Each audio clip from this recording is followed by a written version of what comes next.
What does it actually mean to complete a video game? Is it really about getting every achievement, catching every creature, or checking off every box? Maybe, but for me it goes deeper than that. Completing a game isn't just about perfection on paper. It's about the experience itself. The feeling of being immersed in a world that feels alive, of getting lost in its rhythm, of living inside its story. Some games capture that magic in a way that's hard to put into words, and for me, Pokémon has always been one of them. Sure, the series isn't perfect, it's definitely had its missteps and there's always room to improve.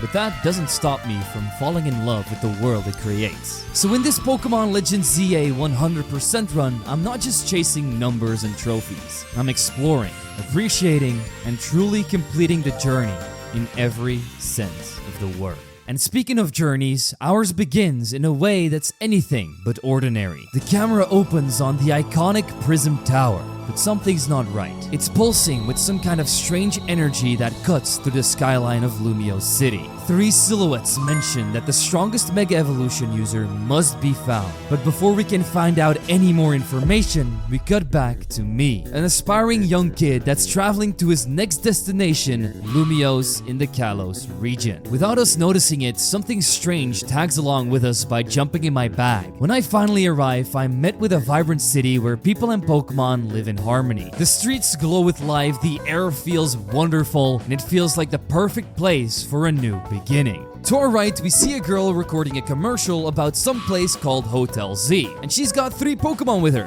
Tepig, Chikorita, and Totodile, and she specifically needed me, a tourist from Belgium, to star in her little spot. I agree on one condition, that she takes me on a private tour with some croissants on the side, cause I don't do anything for free if there isn't food involved. So just as we're about to start our wonderful shoot and I'm showing off my best side, we get interrupted by a giant billboard that lights up above the street. A woman with an absolutely bombastic hairdo appears on it and announces the city's newest initiative, Wild Zones. These are areas designed for Pokemon to live alongside people in harmony, and they're going to start appearing all over Lumiose. Think about this city as like a big interactive zoo, only the tigers are Pyroars and they can not only eat you, but also spit roast you. But that's not all, she also introduces something called Holotech, a system meant to guide trainers around the city and help it mega evolve into a whole new version of itself. So what you're seeing is we're basically living in the Matrix now, except the only thing slowing down time is not trying to get hit by a swarm of taxis. But first, I want you to take a look at this.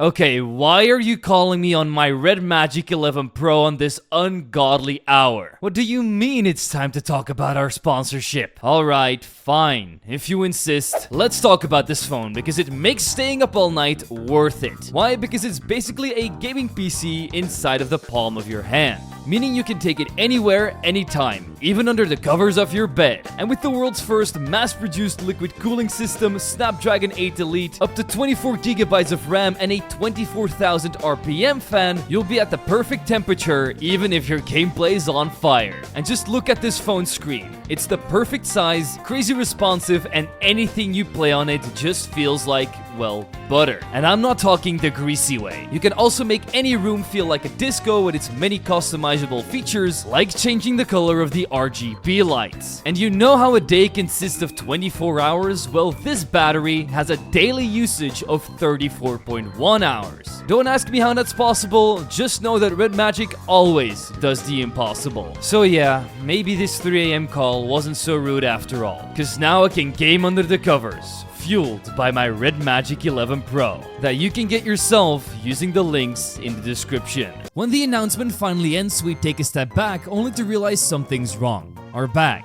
gone. And before we even have time to process it, a mischievous Pancham can be seen scampering away. I look down at my feet and see that I don't even have running shoes yet. Of course. So I guess we're gonna be walking here, as me, my new acquaintance, and our 3 Pokemon take off after it. This chase led us into the narrow alleys of Lumiose, and from a distance, we spot the mischievous Pancham handing over my bag to 2 strange individuals. It immediately hit us. This was never just a random theft. It was a setup. And the only way I like my setups is with swords dances or nasty plots. I exchange a glance with my new acquaintance, now officially introduced as Tawny. As we jump in to confront these thieves, they of course start laughing at my bag. Tacky, they say. This bag, I got it from my great-grandma's Uncle Tony. It's been in the family for years and I ain't gonna let them disrespect it like that. So I end up borrowing Tawny's tepig and beat these forgettable nobodies to a pulp. And honestly, this is where I already noticed that the new battle system is going to be very refreshing. We've been begging Pokemon for years for a new real-time battle system, and they finally listened.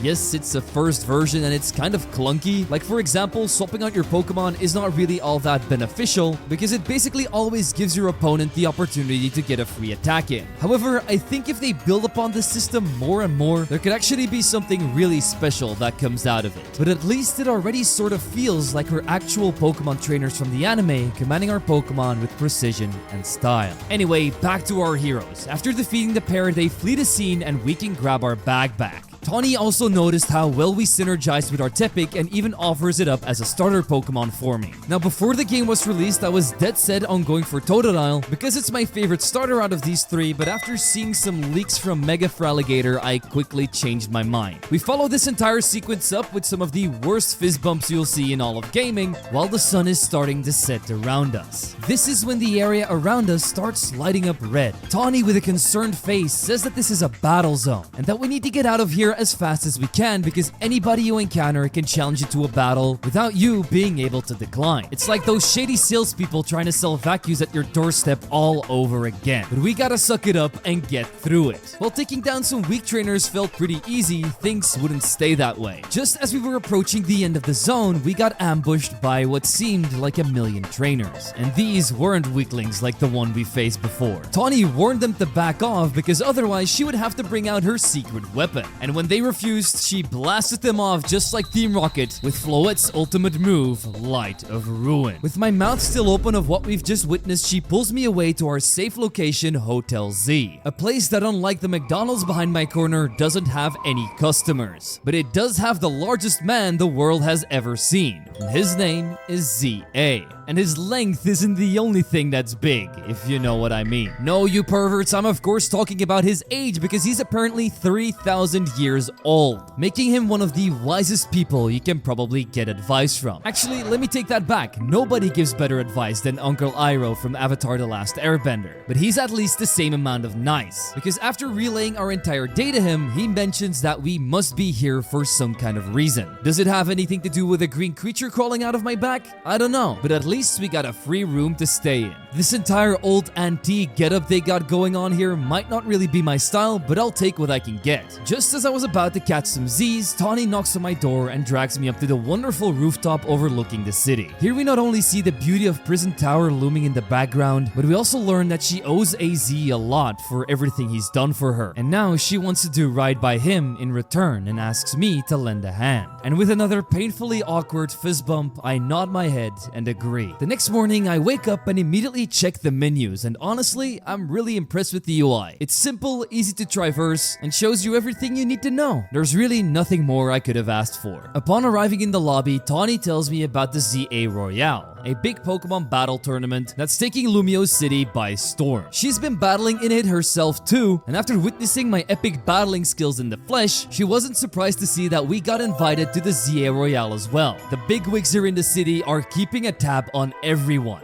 Just when you think you can buy that ridiculously embarrassing keychain, you know, the generic Prism Tower one every tourist ends up with, boom, they're there, watching. And now you feel embarrassed because just like every other tourist in the world, you're holding that same keychain. No, that's absolutely not based on a true story. Let's see what Tawny has to say instead. So she wants me to join her Team MZ. Even though I didn't know anything about the team yet, I ended up joining because the game honestly didn't give you an option, and we get this sick-ass outfit to go along with it. I'm joking, of course. This thing is leaving my body the moment I find a shop to buy some actual cool clothes. For now, we take every generic mom Facebook profile picture and fully register ourselves for the Z-A Royale. The goal here is to learn the alphabet. We start at Z, the lowest rank, and have to get up to A, the highest one. After overhearing that we were signing up, AZ actually got pretty excited because Lumiose might be bustling with Pokemon and people right now, but beneath the surface lurks a terrible grief, and he believes I could be the one to claim victory in the Z-A Royale so we might free Lumiose at last. I didn't really have time to decipher this old man's cryptic messages because me and Tawny's ADHD-filled brains started parkouring around the room while he was talking. One of the other MZ members, Lita, overheard us and certainly appreciated all of our moves because she is a dancer herself.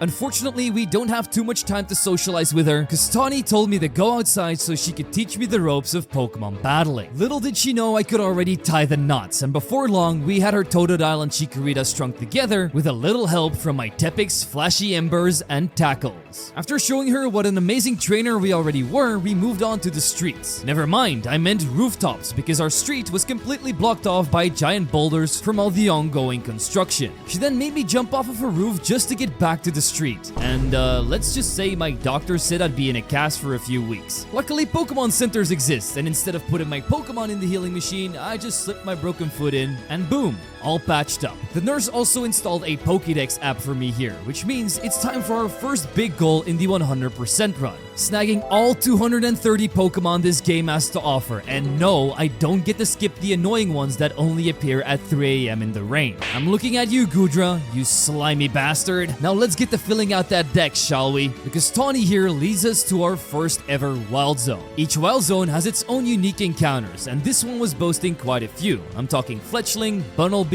Weedle, Mareep, and tucked away in a little corner, we even spotted a Pichu. Catching all of these with the new mechanics actually felt really satisfying. The lock-on system works nicely, though I will admit it gives you less freedom than in Legends Arceus, which in my opinion had the best catching system out of any Pokemon game we've ever seen. Anyway, capturing these 5 Pokemon completed a research task for me. This one was placed online by a researcher, and now I gotta go visit her to claim our reward. And she's hosted up in a very special location that you might recognize as Professor Sycamore's lab from the X and Y days. However, the person who runs this place now clearly operates on permanent rage mode, because the moment we step in, she's shouting about the mayor pouring even more money into wild zones. Sure, more Pokemon are great, but you can't just toss them around and call it science. Someone actually has to survey and study them, but who can keep up with such a task when new wild zones keep popping up every time you blink?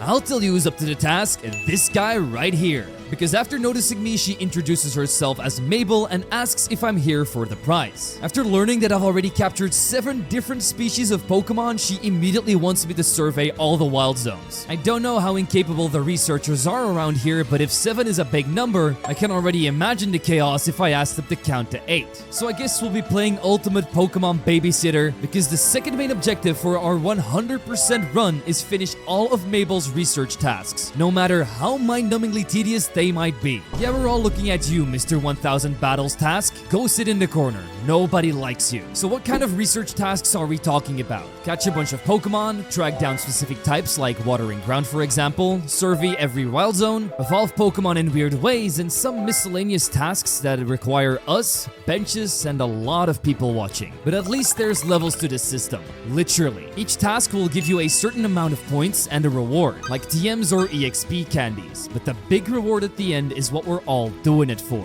The Shiny Charm. Mostly used by people that can't stop flexing their shiny Pokemon for a few extra likes. I would never do something like that. Anyway, with the whole research thing out of the way, I wanted to check out some of the mystery gift codes I got with my copy of the game. And wow, the drip was insane, like Team Flare comeback tour levels of stylish. Plus, there was even a little Ralts holding the Gardevoirite just waiting for the day we unlock Mega Evolution. You know, the feature this entire game is basically built around. We then head outside, and that's where we meet the final team member of Team MZ, Naveen. He's our designer, the guy behind our logo, and apparently a full-time fashion critic. He even hands us this stylish hat that looks like it time-traveled straight out of 2006. Naturally, we waited for him to leave with his crafty before launching it straight into the nearest trash can, because we already got a way cooler hat. With the reward TM Rock Smash we got from Mabel, we also went full demolition mode, smashing every rock around our hotel and nearby streets. Like seriously, what am I, a construction worker? Where's this city's cleanup crew? Anyway, after that little public safety violation, we met back up with Tawny to check out our very first opponent for the rank up battles, so we could move up from rank Z to rank Y.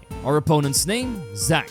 Only problem, we can't challenge him yet. First, we need to rack up 1,000 challenge points in the Z-A Royale, which we can acquire by defeating other trainers in battle. So yeah, I guess it's time to grind. So me, Naveen, Lida, and Tawny head into the red battle zone once night falls, or as we like to call it, the Don't Get Jumped district. Our plan? Ambush as many unsuspecting citizens as possible. Catch them off guard, hit first, win easy, simple math. Of course, this works both ways. Get caught slipping and your Pokemon spends a few seconds seeing stars while the other guy lands a free hit. Honestly, I kinda like this system. It keeps you on your toes, no more brainless running around, you actually have to think before picking fights. It's like Pokemon finally decided to mix strategy with mild anxiety, and honestly, I'm all for it. But the zones also have a way of making you earn currency. This has been done in the form of medals, which you can either pick up while walking around the area, or liberating them from other trainers after you beat them in the battle. At the end of the night, all those medals get converted into Pokédollars, and the more trainers you've taken down, the higher your payout multiplier goes. So basically, the more people you knock unconscious, the fatter your wallet will get. With all of that info splunged in our brains, we racked up our ticket points pretty quickly, 3 battles, and just like that, we were rolling in points. Some of those trainers didn't even know what hit them. Next, we met back up with Tawny at the nearby Pokemon Center, for strategy, or maybe just to catch our breath after totally embarrassing everyone in the battle zone. Finally, we spotted Zach at the taxi lot. He was ready for our promotion match, but before we even threw a Pokeball, we got some context. Mr. Sweet Life on Deck here had lost his first 99 promotion matches, and now he's acting like he's finally going to win his 100th one against us. I admire his confidence, but I'm going to press X to doubt. Because first, he sent out his Slowpoke, one Thunder Shock from our Electric Sheep, and it was lights out. Next came a Pidgey that tried to fly, but got bulldozed out of the sky by my Tepix rollout. And his grand finale? A Pikachu, of course. But not even the Pokemon mascot could survive Tepix's tiny but surprisingly deadly legs. After the battle, Zach throws up his hands and admits defeat. That's it, he says. I lost my 100th promotion match. This is why they call me Le Z Eternel, which according to my very trustworthy sources translates to I'm a big loser. With that victory under our belt, we finally scored our first ever promotion, moving up from rank Z to rank Y. Once our little celebration wrapped up, we were introduced to Emma, a detective that the Pokemon fanbase seems to really love for reasons. She's been helping Tawny investigate a missing person case, but no luck on that front yet. Then, without warning, she sprints off Naruto style, leaving us standing there like, okay, cool. We regroup at Hotel Z with the rest of the squad, and they're shocked to see that we're already ranked up, and finally tell us what Team MZ actually stands for. Mega Evolution and Hotel Z.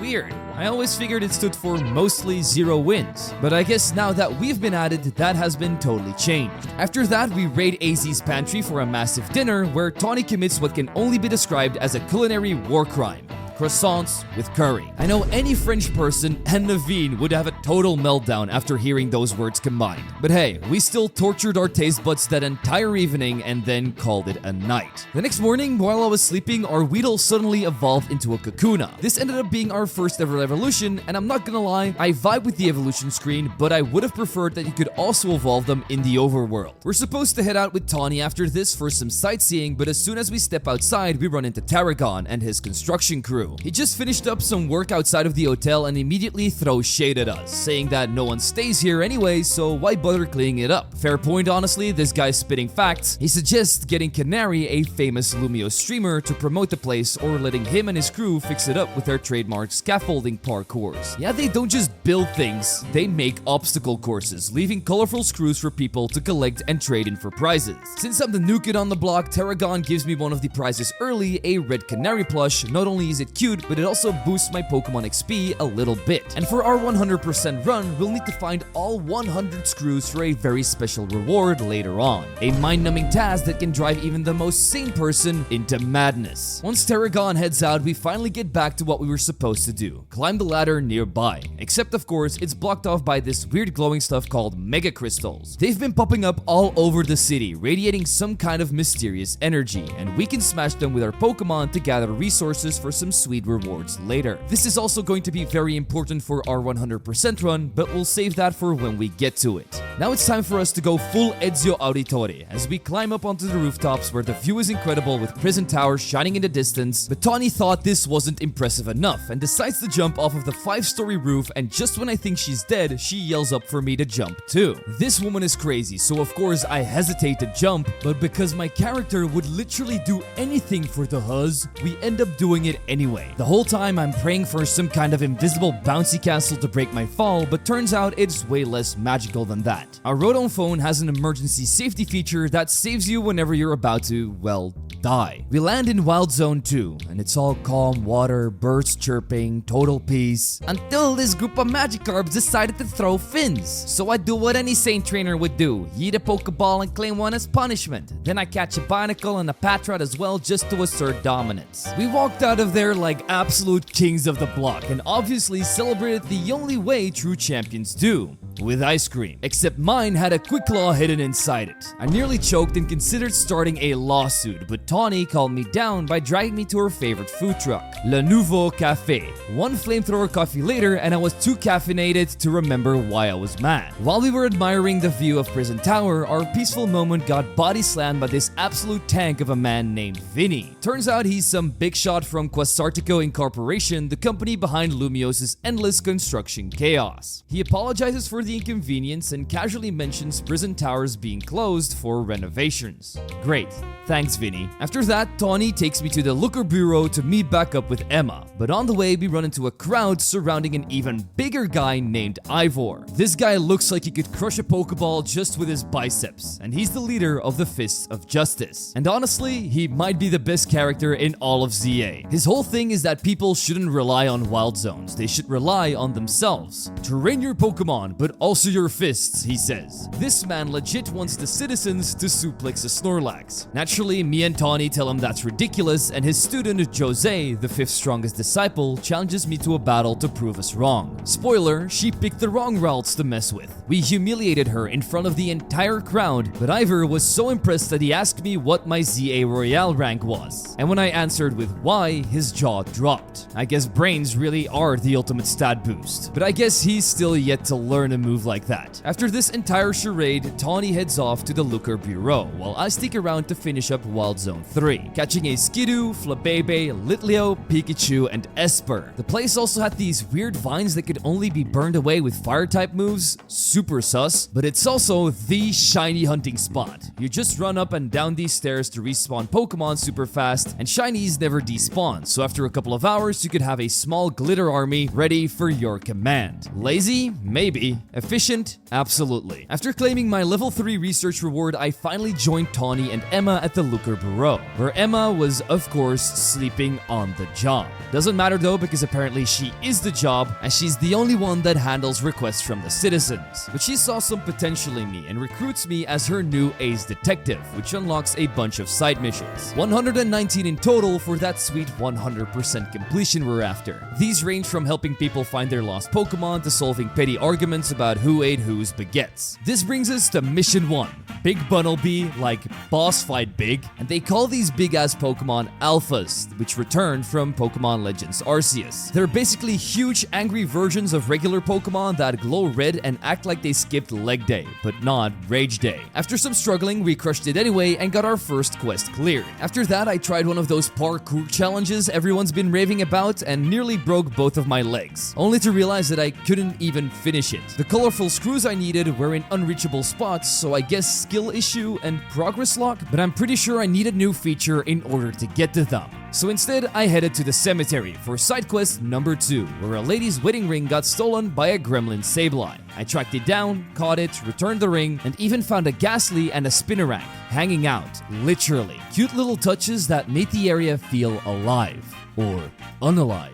Kakuna also evolved into Beedrill, and I even noticed wild Kakuna hanging from trees, like in the anime episode where Ash almost died. I didn't want that to happen to me, so I flipped to the roofs using one of the Hollowvators. Turns out you can unfold web bridges to cross gaps, but also, what are those webs made of? Titanium? My third mission was training a Pikachu for a Heracross named Boys, which meant just one thing: the boys are back in town. To celebrate, I went full fashion montage. New hair, new fit, new me. Still not my final form though. After finishing the cases, Emma officially takes me on as her partner and shows off Mega Evolution. She tests me first. Big mistake. Her Mareep gets deleted by my Sableye Shadow Sneaks and Binacles Mudshots. Then she Mega Evolves Ampharos, giving it glorious shampoo commercial hair. But this isn't the case with all Megas. Some get muscles, others utensils, and Ampharos got a salon sponsorship. After that show, it was time for my next promotion match against a trainer named Yvonne. But first, Wild Zone 4, Home of Nightmares. And not because it's a cemetery like the last one, but because I got chased by a giant Bellsprout. This thing had lips big enough to file an HR complaint. However, I somehow survived, caught a smaller one, plus a Pidgey and a Venipede. The place also had giant piles of sludge which I couldn't clear, so I gave up and instead fangirled over Salamance's new animation. It actually stands on the ground and moves like it did in XD Gale of Darkness. 8-year-old me was having a blast. Night then finally fell, which meant it was battle time, and the Z-A Royale introduced a new thing to me on this evening, bonus cards. They're basically mini challenges like KO with normal type moves or sneak attack from behind, and these actually make you think. Mix up your playstyle and reward creativity by giving you extra battle points and medals. On this fateful evening, I battled in gardens, rooftops, and even toilets. Don't ask about that last one, but just know that I got enough points for my promotion match. I then went in search of Yvonne, handed over some trash talk, and proceeded to double team her Spritzy with Binacle and Ralts. Then Swirlix got paralyzed by Fluffy and zapped into a Fluff. Which brings us to the status effects in ZA, which have been totally revamped. I'm not going to explain them all, but here's what they do, and Paralysis in particular reduces movement speed. So we used it on her final Pokemon Vivillon as well, and even though it put up a light screen, I just swapped it to Pignite and crushed it with Flame Wheel anyway. Boom. Just like that, we're rank X. To celebrate, we had another Tawny special dinner, aka food crimes, and crashed for the night. The next morning, Naveen and Lita wanted to know why I joined Team MZ. I told them that it was to help out Lumiose, but Naveen's reason was way more personal.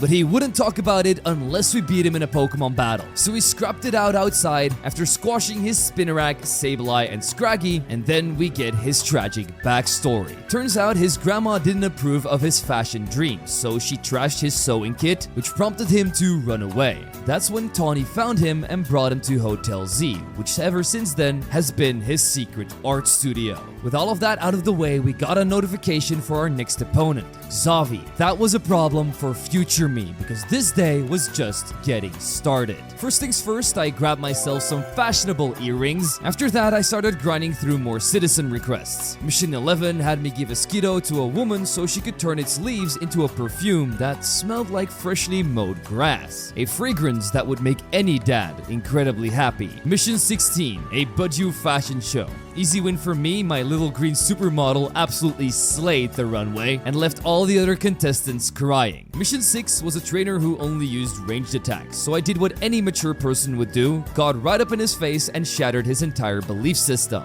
Then came Mission 5, where I taught a little girl that snakes like Ekans can actually be trustworthy Pokemon, and Mission 12 wanted me to show a lady all 4 colors of Flabebe, which meant more fieldwork and less sanity for me, because I didn't find any of them for a very long while.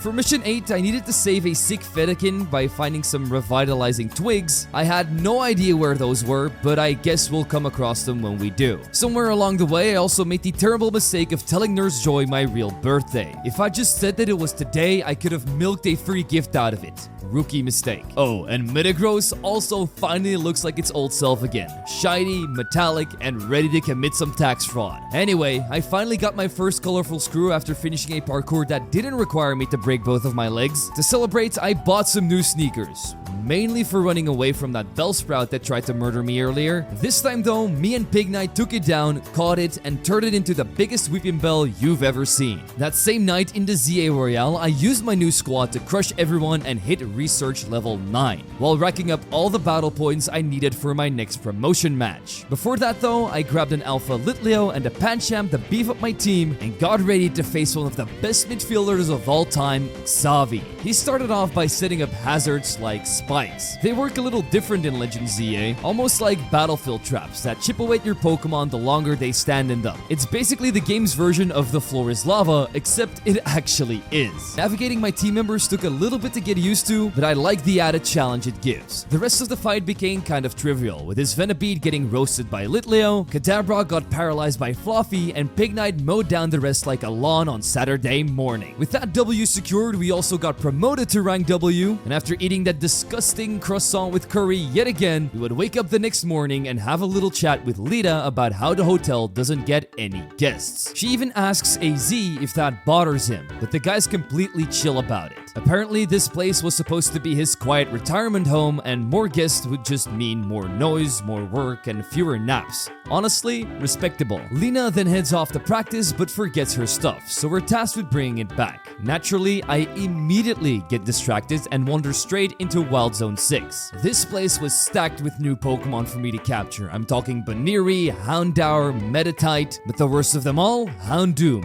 a literal hellhound that decided my bag, wallet, and possibly my soul were now its property. The fight with this rabid dog took over an hour because I was determined to catch it, and it refused. I burned through every Pokeball I had before finally accepting defeat and knocking it out. After restocking my entire inventory and my dignity, I found a sneaky Pampur hiding in a tree and a Trubbish chilling by the trash cans. Both joined the team, and all of this bumped my research level up to 11. A few parkours and colorful screws later, it was time for more side missions. Mission 11 had me battle a kid obsessed with Kakunas, so we had to show her that there were way cooler Pokemon available to like, and steamrolled her team with Pignite's Flame Wheels. Mission 7 featured a Chespin beefing with a taxi.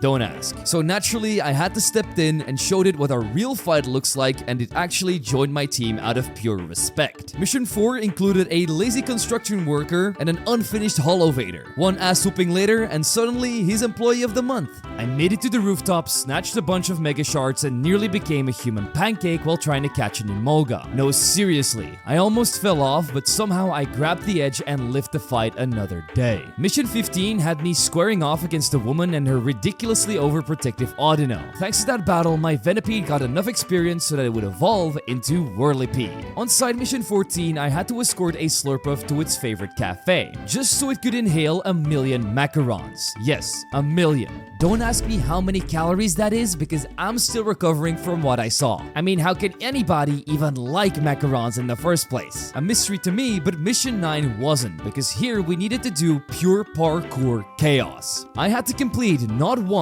not two, but 3 insane parkour courses just to earn the respect of a Froakie. And guess what? That Froakie became the ultimate ride or die teammate throughout our journey. But we still needed to do quite a lot of connecting, so in the meantime, I took on side mission 13, where I needed to help an artist paint a fountain, but every time she tried, vines magically appeared to ruin it, even after I burned them down each and every single time. After a lot of trial and error, the culprit would finally show, a phantom, and from this moment on, instead of being a menace, it became her muse, inspiring a ton of amazing new art. Oh, and the artist's name? Leonardo da Vinci. So keep it in mind, folks, just help out your neighbor and maybe they will turn out to be the next big artist. Alright, so after all of this, we accepted more missions, starting with mission 18, where this dude wanted to make tea out of the elemental monkeys. But those guys are hiding like they know they're next on the menu, so that one is on hold for now. Then I settled a debate between two ladies arguing if paralysis or poison was better.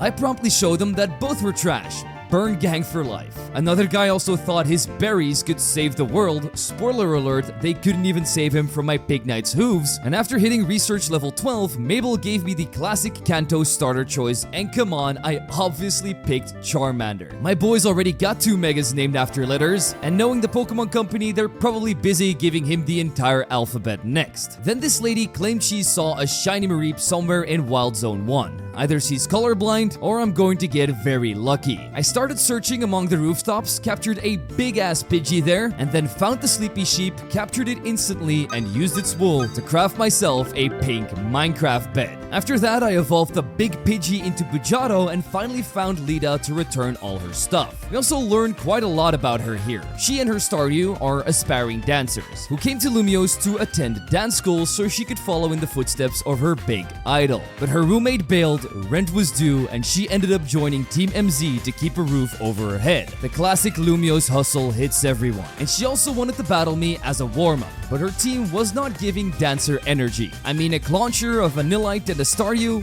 they ain't got the moves. Meanwhile, my Whirlipede was literally breakdancing all over her lineup, while Weeping Bell hit her with that magical leaf mic drop, which got us the easy dub. That win unlocked the next Z-A Royale promotion battle against a guy named Rintaro. But first I realized that my profile picture was the default one, and I couldn't have that. So I had a whole photo shoot, changed it to night by sleeping on a park bench like a true gamer, and pulled up to the restaurant where this guy worked, because apparently that's where our promotion battle was happening. He had the 3 Simi siblings, and honestly they got sauteed, shocked, and shredded by my team. My Pig Knight was literally rolling flames and throwing boulders while insulting them for being idiot sandwiches, truly channeling his inner Gordon Ramsay. That win didn't only get me a Michelin star but also rank V. But as we headed outside, we got stalked by this green and black dog whose butthole literally glows. This made it way easier to chase it across the city, and it led me to the rooftops where we found an Absol glowing with pink energy. Emma called down from below like,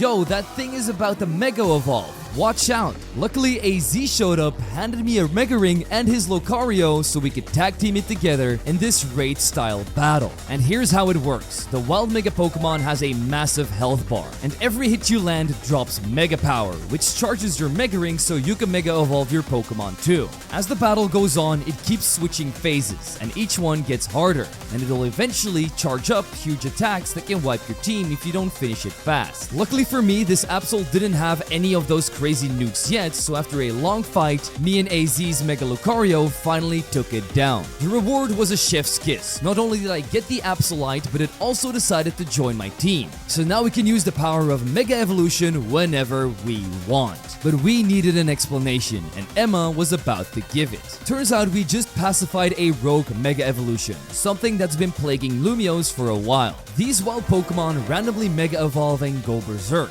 and apparently Team MZ's been handling them. And now it's our turn to help out. After this incredibly long day, we crash at the hotel, and next morning we get a call from Vinny. He tells us to head to their office for serious business. Before that though, Tawny and me want a practice match so we can test Mega Evolution. And to prepare, we evolved our Ralts into Curlia, who we never even ended up needing because Mega Absol easily cut up her Bayleaf, Croconaw, and Mega Manectric with its incredible power. I gotta mention how good Mega Pokemon look in this game. They not only look super clean, but they also feel incredibly powerful to use. I really think they were implemented near perfectly. Tawny then wanted to head out to the office, but my ADHD mode activated. I had to fix a broken elevator thanks to a rogue Diggersby, escorted a horde of Trubbishes because they were stinking up a restaurant, and gave this cook and his fire types a run for their money so they would get back to the kitchen. Boom, side quest 23, 25, and 26 completed. Later that evening, we finally arrive at the Quasartico building, and they have hired 2 Dedennis as their guards. Cute, but useless. A few magical leaves and they're out. The receptionist tries to stop us, but Vinny himself shows up and is like, "They're with me," which gave us an instant plus 1000 aura. He then escorts us to the back and tells us about a big surge of mega power they detected last night. Yep, that was our Absol fight, and he's hyped. So hyped, he offers us a special promotion battle, and if we win it, we get bumped straight to rank F. Challenge accepted. And that's where we end up fighting the big man himself, as he leads off with a Houndoom. We bait and switch into Pig Knight to tank the fire. However, Fire Spin got a glow up, leaving a literal ring of flames on the battlefield whenever it's used. Same goes for moves like Whirlpool, which is what his Sharpedo tried to use on me before it got destroyed by a magical leaf. This big man then threw out a tiny little Baneri, which I thought was incredibly sus if we take into account what it evolves into, but we still melted that thing quicker than butter, which led us to his final Pokemon, Drampa. And oh my God, it got a new Mega, and it turns this Grandpa into a Sensei. One of the biggest glow-ups you'll ever see in Pokemon, easily S-tier Mega, but even Sensei Drampa couldn't handle my new Mega Absol, and that's how we jumped to rank F in one night. I'm a literal industry plant at this point, but we're not alone because Tawny also won her promotion battle and is now also rank F. Vinny then takes us inside where we learn some very crucial information. They have already known about rogue megas for over 2 years. Back then, Lumiose started getting flooded with unstable mega energy, and AZ's been out there single-handedly trying to keep things under control. But the guy's ancient. Man's been battling since Pokeballs were wooden, so his stamina's not what it used to be. That's when Tawny stepped in. She started using AZ's Floet and its Light of Ruin attack to calm the rogue megas down. But she couldn't handle it all on her own, which is why she made Team MZ. And now thanks to that Mega Absol battle and our new shiny rank, we're officially joining the squad. Just when things were settling down, the company's CEO Jet rolled in. She looked all business and dragged Vinny away. Right as we're trying to leave ourselves, one of the employees stops us with a deal. Collect Mega Shards around the city and train them in for Mega Stones. Basically free upgrades. At least if you're willing to turn yourself into a Minecraft character. And they're also pretty pricey, between 180 and 360 shards each. And we'll need all of them to complete our Mega Evolution Dex. Good thing Mabel already wants you to smash 1,000 crystals just for her research, so I guess we can kind of knock out 2 Pidgeys with 1 Rock Smash. With the crystals already gathered so far, I grabbed my first Mega Stone, Drampite, and then we headed back outside. After heading outside, we hit the rooftops again, smashing Mega Crystals left and right, catching Riolu and evolving Kirlia into Gardevoir, unlocking yet another Mega Evolution people love way too much. And research level 14 hit just from all that chaos. Along the way, we also picked up a ridiculous amount of junk people leave around the city, like petty feathers, tiny mushrooms, nuggets, not the chicken ones unfortunately, and all of these can be sold for sweet stonks. We then made a pit stop at the museum, one of the coolest spots in the game. This is where we start the next side quest, where we had to find 12 Spupa hiding all over the museum. They were stationed inside of displays, holograms, and even between Pokeballs. And I even found a bonus 13th one all for myself. The museum was also insane. Statues of Dialga, Palkia, Mega Evolutions, and so many callbacks to Legends Arceus, with the main characters' outfits, galactic settlement stuff, and the creme de la creme, Volo's outfit is there too. Apparently donated by the man himself. Could he be returning for the DLC and give us another Giratina jump scare? We can only dream. I also ended up capturing a Spritzy, Swirlix, and the largest Magikarp ever, and then moved to Wild Zone 7 to snag Roselia, Floette, Alpha Fletchinder, Vanillite, and Shuppet. Nighttime rolled around, time to farm more battle points for our promotion to rank E. The battles are a lot tougher, but the payout is also huge, because fighting stronger Pokemon also means more experience, which meant Fluffy would turn into a pink Ampharos, Magikarp turns into a giant Gyarados, and Pignite evolves into Emboar, fully ready for its eventual Mega Stone that I'm super excited to get. I even upgraded his moves, yes, including creating an Ice Bridge with Flamethrower, don't ask, it's science. And once I had gathered enough points, me and Tawny meet up with Naveen, who immediately freaks out because apparently we're about to face Canary, one of the world's top streamers, and he's obsessed, like weird fan level obsessed, and even claims that we should feel lucky just to get a plush from her one day. Meanwhile, Vinny calls in with a friendly reminder that rogue Mega Pokemon are still wrecking the city, so we regroup at the hotel, which has now become the Team MZ HQ. Naveen even went full interior designer mode and slapped our logo on a flag, making the place feel like a proper Pokemon command center, if you forget that it's being run from the inside of a hotel. With maps and battle plans created, we are officially ready to tackle rogue Mega Pokemon outbreaks. Vinny's latest intel told us that there was a Slowbro in Aimless Park, Camerupt in Jaune Sector 3, and Victreebel in Magenta Sector 9. To take these on, we'll be splitting off into 3 teams while I go and support each and every one of them, because I already know that my friends are not going to be able to take on these Mega Pokemon without Mega Pokemon of their own. Just as we're about to head out, AZ shows up and hands me an Emborite, unlocking Mega Emboar. Finally, I also grab a Gyarados Side 2 with all of the Mega Shards I've gathered, and our first target is Mega Victreebel, where we had to team up together with Naveen and his weak-ass Pokemon. And man, Mega Emboar finally gets his time to shine. Absolute powerhouse. Personally, I even think Mega Emboar is the best new Mega out of the 3 starters. He just looks like a raw chi from a tribe from back in the old days, and I'm just really glad that I picked him. Yes, you can rant in the comments on why Emboar is the worst Mega Starter too, because I know a lot of you probably prefer the other two. Meanwhile, Mega Victory Bell is a delightfully weird design. Its belly fills up with poison, and it literally has to choke itself with its own vice to keep the acid contained. Its moves consist of Bullet Seed, which you have to avoid constantly, otherwise you'll get hit by it, and Sludge Pools that deal major damage and poison anything that stands in them. A derpy but brilliant design fight that we still managed to overpower with the combo of Mega Emboar, Gyarados, and Absol. That way we get to claim our second Mega Stone from a rogue battle, and watching Emboar wreck the battlefield while Victory Bell just flailed around is a 10 out of 10 wood mega again. Next up,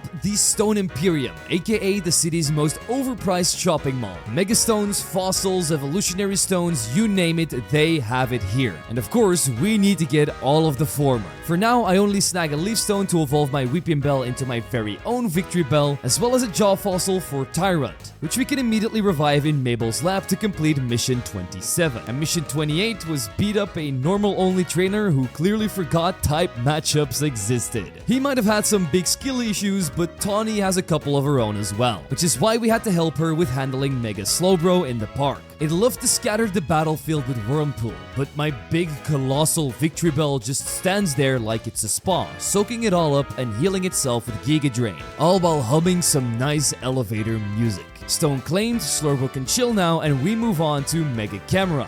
This guy was chilling on a rooftop, and we needed to defeat some of Terragon's goons. This happened faster than you can say Giraffaric for Rigarath, and after nailing the parkour they just put down, like a free-running champion, we teamed up with Lita and her Staryu to fight this walking volcano. Its lava balls were raining down like it was trying to cook marshmallows on everyone's heads, but Mega Gyarados and Absol just turned the roof into their own extreme theme park, dodging and weaving while stopping the volcano Avatar Roku style. Only we didn't die and got reborn into a bald kid. We just grabbed our Mega Stone, and after a quick dinner battle combo, yes, I eat and fight Pokemon at the same time, multitasking like an absolute legend. Mission 29 is complete, research level 17 unlocked, belly full, wallet lighter, feeling absolutely unstoppable. And on the way back to the hotel, the glowing dog reappears. And I mean, this thing is not messing around. It's been training like a Pokemon bootcamp dropout. After a Pokemon showdown that honestly felt like dodgeball, we eventually defeat it, and it drops a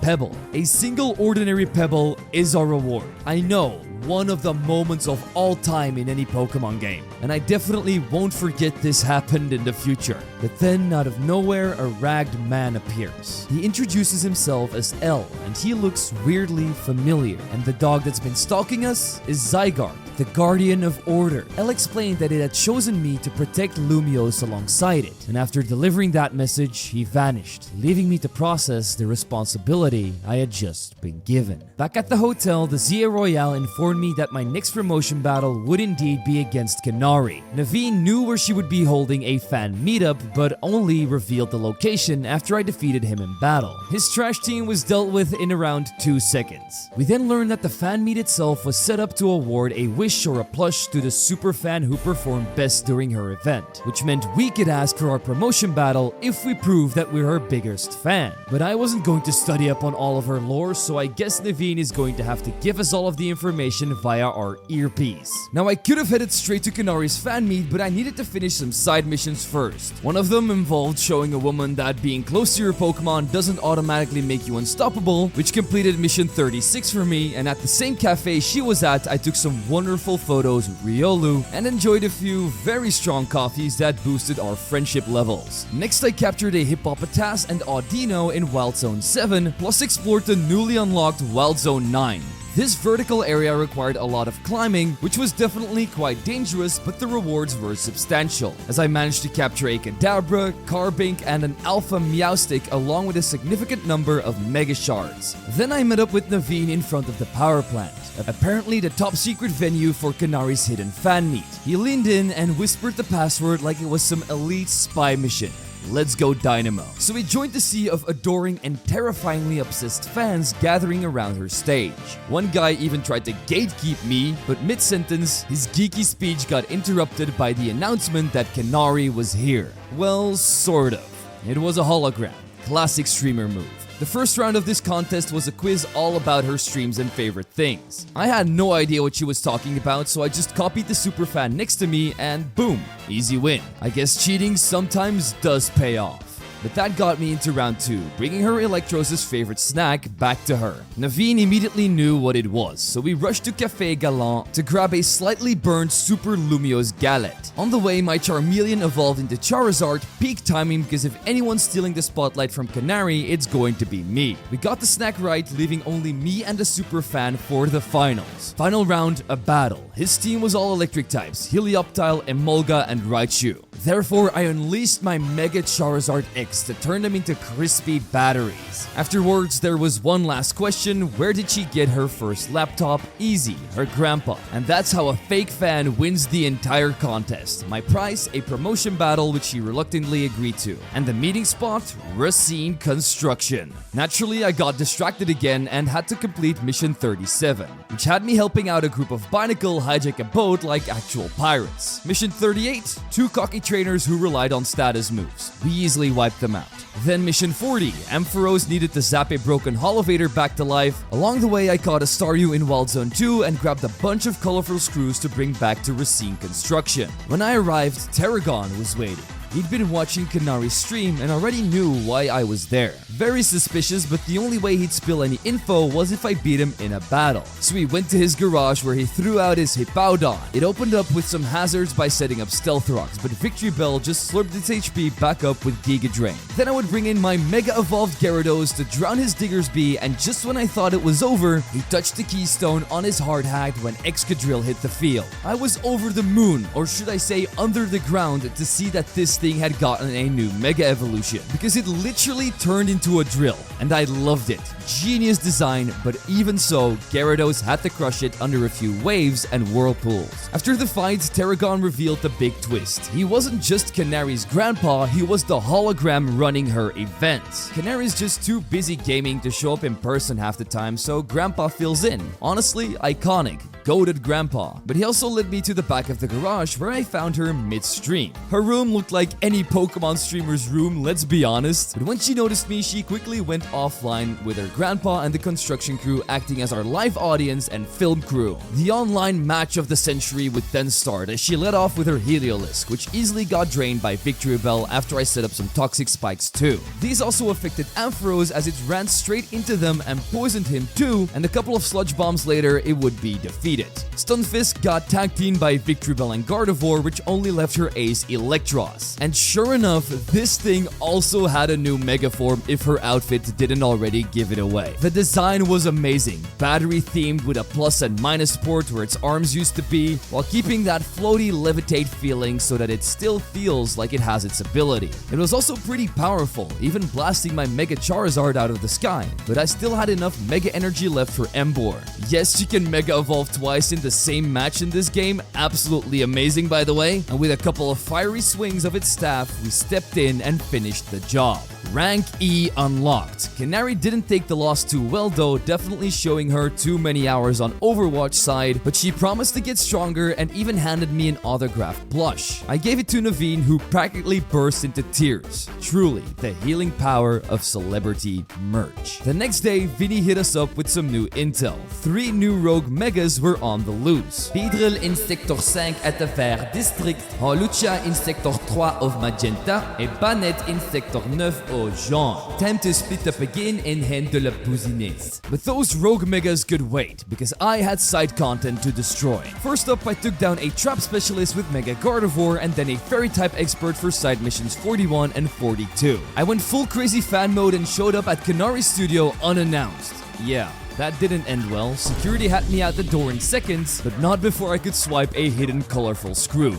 Worth it! A new day also meant new Wild Zone unlocks, and Zone 11 down by the Lumiose River was going to be my next destination. Here I picked up Furfrou and Stunfisk before hitting up the Z-A Royale in the evening again. I farmed all the battle points I could early, and by the next morning I would head to the literal sewer system that is Wild Zone 10. That's where we caught Slowpoke, Carvana, and Dynamo. But the real stars were on the roof. Watchog, the Pokemon with the funniest running animation in existence, and an Arbok leaving sludge piles everywhere. That's when inspiration struck. How do you deal with sludge? Water, of course, and that's how I unlocked CD Cleaner mode, which opened up a shortcut to another area in Wild Zone 4.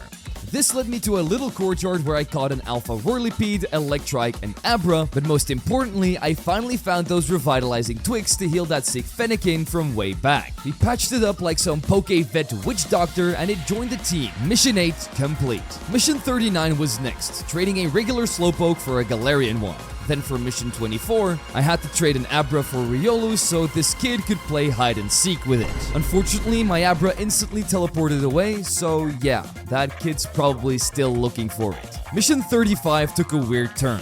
Joining the local yoga mom club. The Medicham there had ties of destruction, I swear. But enough gooning, afterwards I revived both the old Amber and Sil fossil, registering Amora and Aerodactyl to my Pokédex. For mission 13, I had to prove that I had the biggest Magikarp. I was really hoping for an anime-style launch into space moment, but sadly, science disagreed. And I guess the Pokemon Company too. After all that, I spent my hard-earned shards on an Electrosite and evolved my Tynamo into Electros. Immediately tested it out and saw pure destruction. While grinding, I also caught Inkay, Drillbur, Numel, Sandal, Machop, and 2 alphas, Camerupt and Krokorok. Then came Wild Zone 13, Bug Central, and my personal nightmare. Those critters don't need to come anywhere near me, but I pushed through long enough to grab Vivillon, Pinsir, and Heracross. And with that, I finally got to flex my new Mega Camerupt in front of a contact lens designer.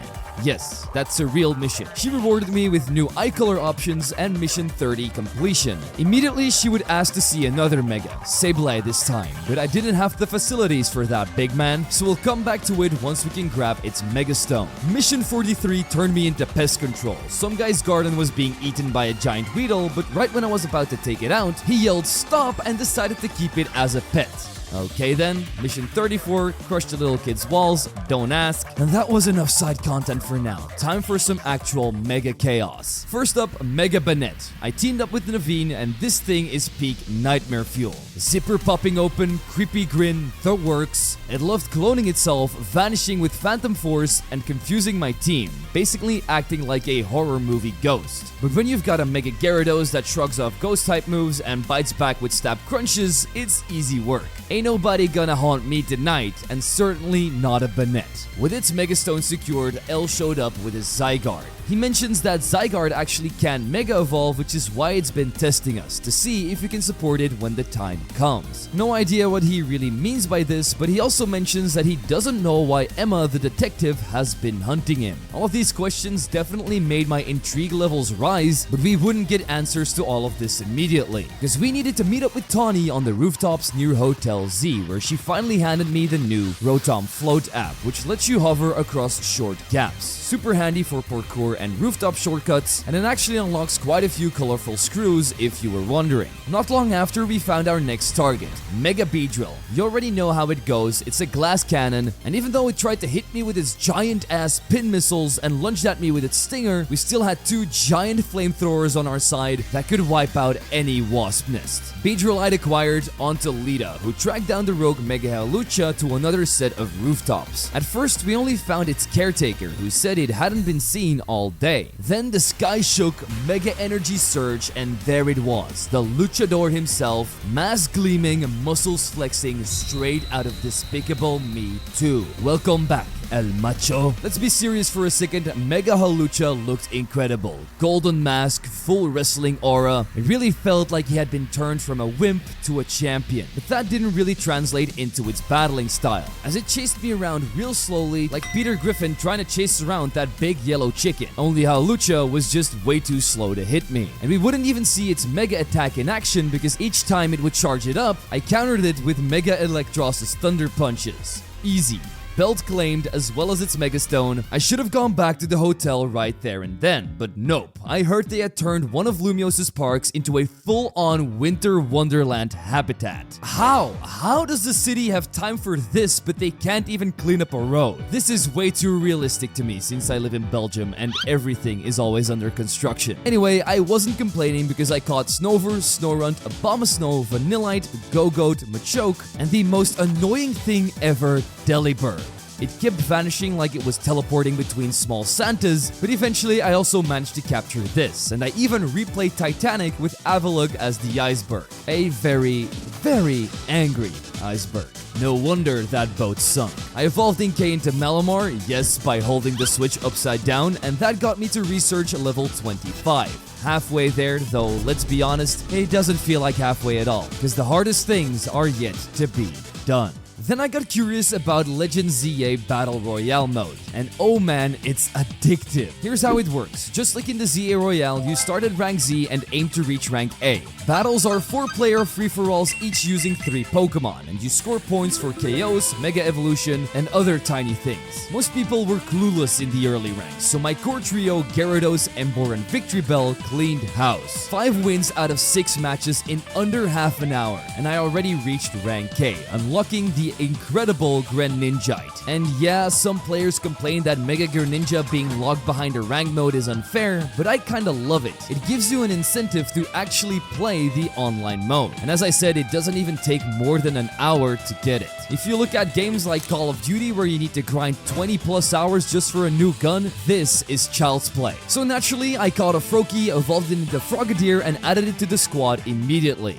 Then I finally returned to Hotel Z because like clockwork, the Z-A Royale had news. My next promotion match was against Ivor, and trust me, his arc is one of the funniest in the entire game, but first, you guessed it, it's side mission time. We kick things off with mission 44, making Vanillite perfume.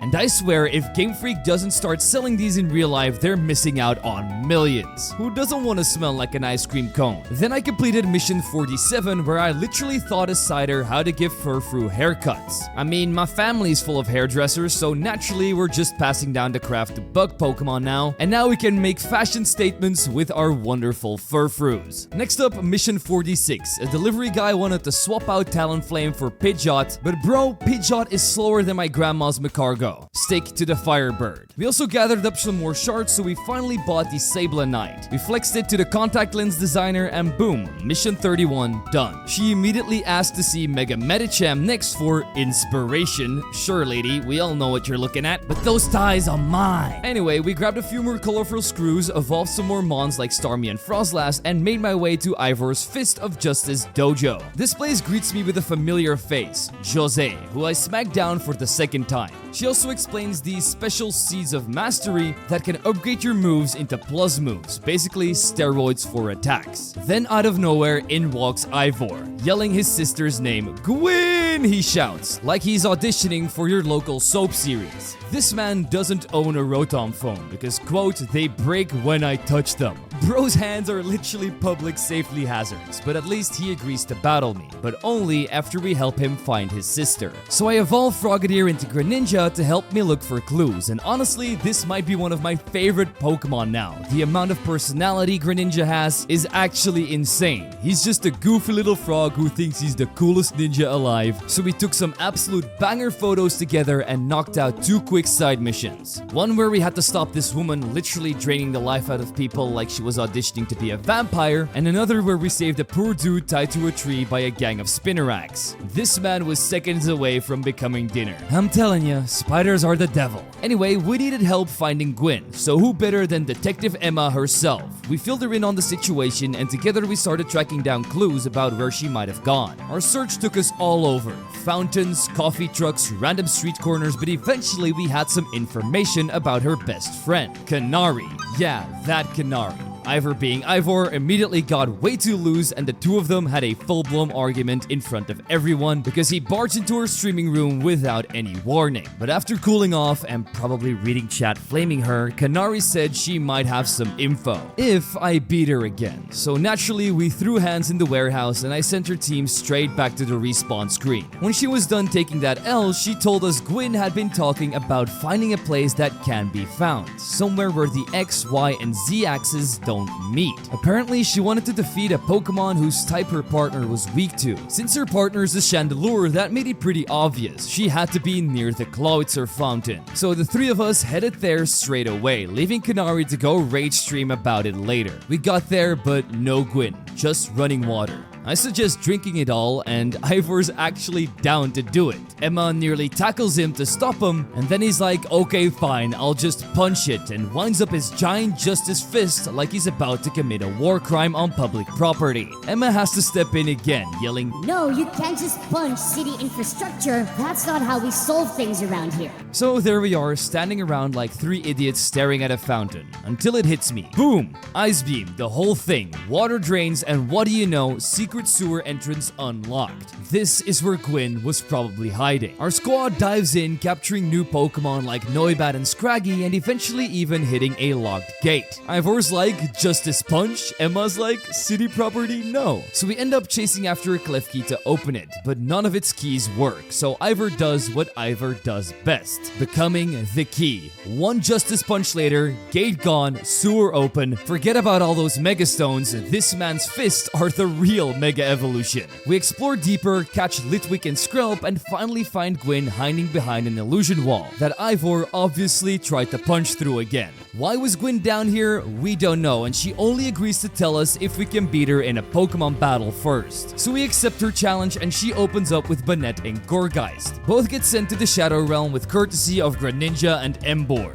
Then she drops Mega Chandelure. I honestly don't know what I was expecting, but it turning into an even fancier Chandelure that you only see in castles is basically perfect. I counter with Mega Greninja, aka Helicopter Frog. At first I wasn't sold on the whole upside down pose, but once he throws that spinning water shuriken, it just creates pure cinematic excellence, which made his design grow on me a ton. And it's also how we knocked that chandelier to the ground. Gwyn then finally admits that she hid down here because she's sick of babysitting her older brother. Cleaning up complaints, handling paperwork, and replacing his crushed phones, the girl's just overworked. Ivor didn't even realize how much chaos he caused and apologizes. Now she wants to see me teach him a lesson. Say less. We got you, girl. We return to the dojo where Ivor starts flexing his muscles, but I'm going to be flexing my Mega Stones. The battle kicks off and Gardevoir lights up the arena with dazzling gleam, deleting his Heracross before it can even blink. His Medicham tries to return the favor with her Knees of Steel, but Charizard tags in and turns that thing into a fried yoga instructor. Machamp's next, and after one Swords Dance, he gets the same treatment. And then came his ace, Mega Phalanx. Just imagine all those little guys stacking together like Power Rangers and forming a giant Gundam. It's absolutely absurd, but in the best way possible. This thing looks like it's about to yell Justice Cannon and fire friendship lasers all across the arena. I just have to say, another peak Mega in my opinion. They just don't disappoint in this game. Unfortunately for him, Emboar doesn't believe in teamwork, just barbecue. A few fire punches later and the mech suit's a melted mess. Rank D promotion secured, and after the battle, Ivor finally calms down, promising no more Justice Punches after dawn, while Gwyn agrees to coach him so he stops breaking everything he touches. Big time character development achieved, time to head back to Hotel Z, where we share stories about our day, but along the way, Tawny gets a shady phone call but brushes it off like it's nothing. And the next morning, she's gone. Turns out she borrowed money from the Rust Syndicate, basically the local mafia, and now they want their interest. Spoiler, that interest is 1 million Pokédollars. We get invited, or more like summoned, to their HQ for a chat. Our appointment isn't for a little while, so before that I explore some new wild zones. The power plant had been turned into a new wild area where I could capture Aron, Laron, Onyx, and Alpha Excadrill, which would cleanly slot into my team. Then we have a Halloween-themed catching spree. I'm talking flying Pumpkaboos, Phantoms, Haunter, Trevenant, and even a Honedge from the cemetery. Besides this, I would also snatch a Scolipede and Scyther. I then went full side mission Gremlin again. First off, my Carvana somehow got cast as the star of a Jaws-style movie. Yeah, star is a strong word because actor is clearly not in his genes. No Oscar-worthy performance, but at least Emboar went toe-to-toe with a literal Holovator. I also had to smack around a few of Canari's superfans who thought they could defend her honor with some electrics. Spoiler, they couldn't. Next up was a timing masterclass, a girl who spam protect and detect like her life depended on it, but I've got patience, power, and priority moves. So eventually she folded too. Then there was this frozen Numo. Yeah, A Numo, a walking volcano camel somehow turned into an ice cube. My theory, no magma armor yet. Just evolve faster, bro. We completed another restaurant battle royale, took all of the tips, and moved on to the next event, a dude obsessed with landing critical hits. Spoiler, he didn't land a single one before I could even defeat him, and then we found the same rogue Hawlucha from before. Turns out, after our battle, it decided to stick with its caretaker and become our first ever Pokemon. Finally, I climbed some rooftops, caught a Pansear, and officially completed the Elemental Monkey Trio. That finally allowed me to complete the mission where the restaurant guy wanted to make monkey tea out of them, which honestly just tasted like burnt bananas. Donkey Kong wouldn't be proud. But that's how we completed side missions 18, 52, 53, 54, 55, 56, 58, 59, and 60. Oh, and I also evolved all the monkeys right after because let's be honest, they earned it after that. Now it was time for the big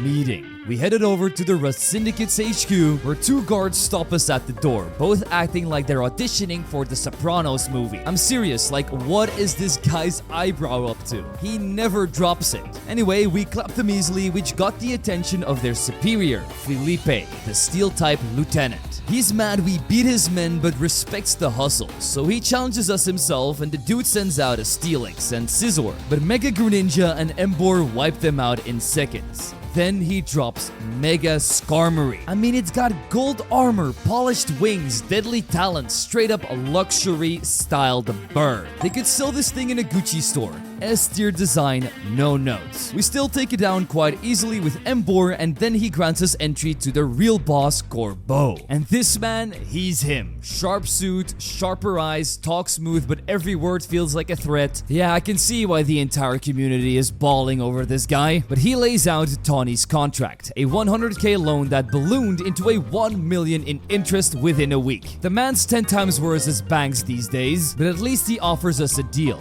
The debt will stay between him and Tawny if we take care of the interest by doing jobs for the syndicate. All for the city's benefit. Yeah, sure pal, but since we ain't got no other choice, we'll accept. And just like that, we're now working for a Mafia boss. We're really doing it all in this playthrough. First things first, we head back to Hotel Z, and Floette was over here debating, blasting the Rust Syndicate with her Light of Ruin. And thankfully, Naveen kept her from going completely overboard. The three of us set up a strategy meeting to figure out how to handle this mess, and that's when Tawny walks in. We press her about why she took the loan, and of course she didn't take it seriously.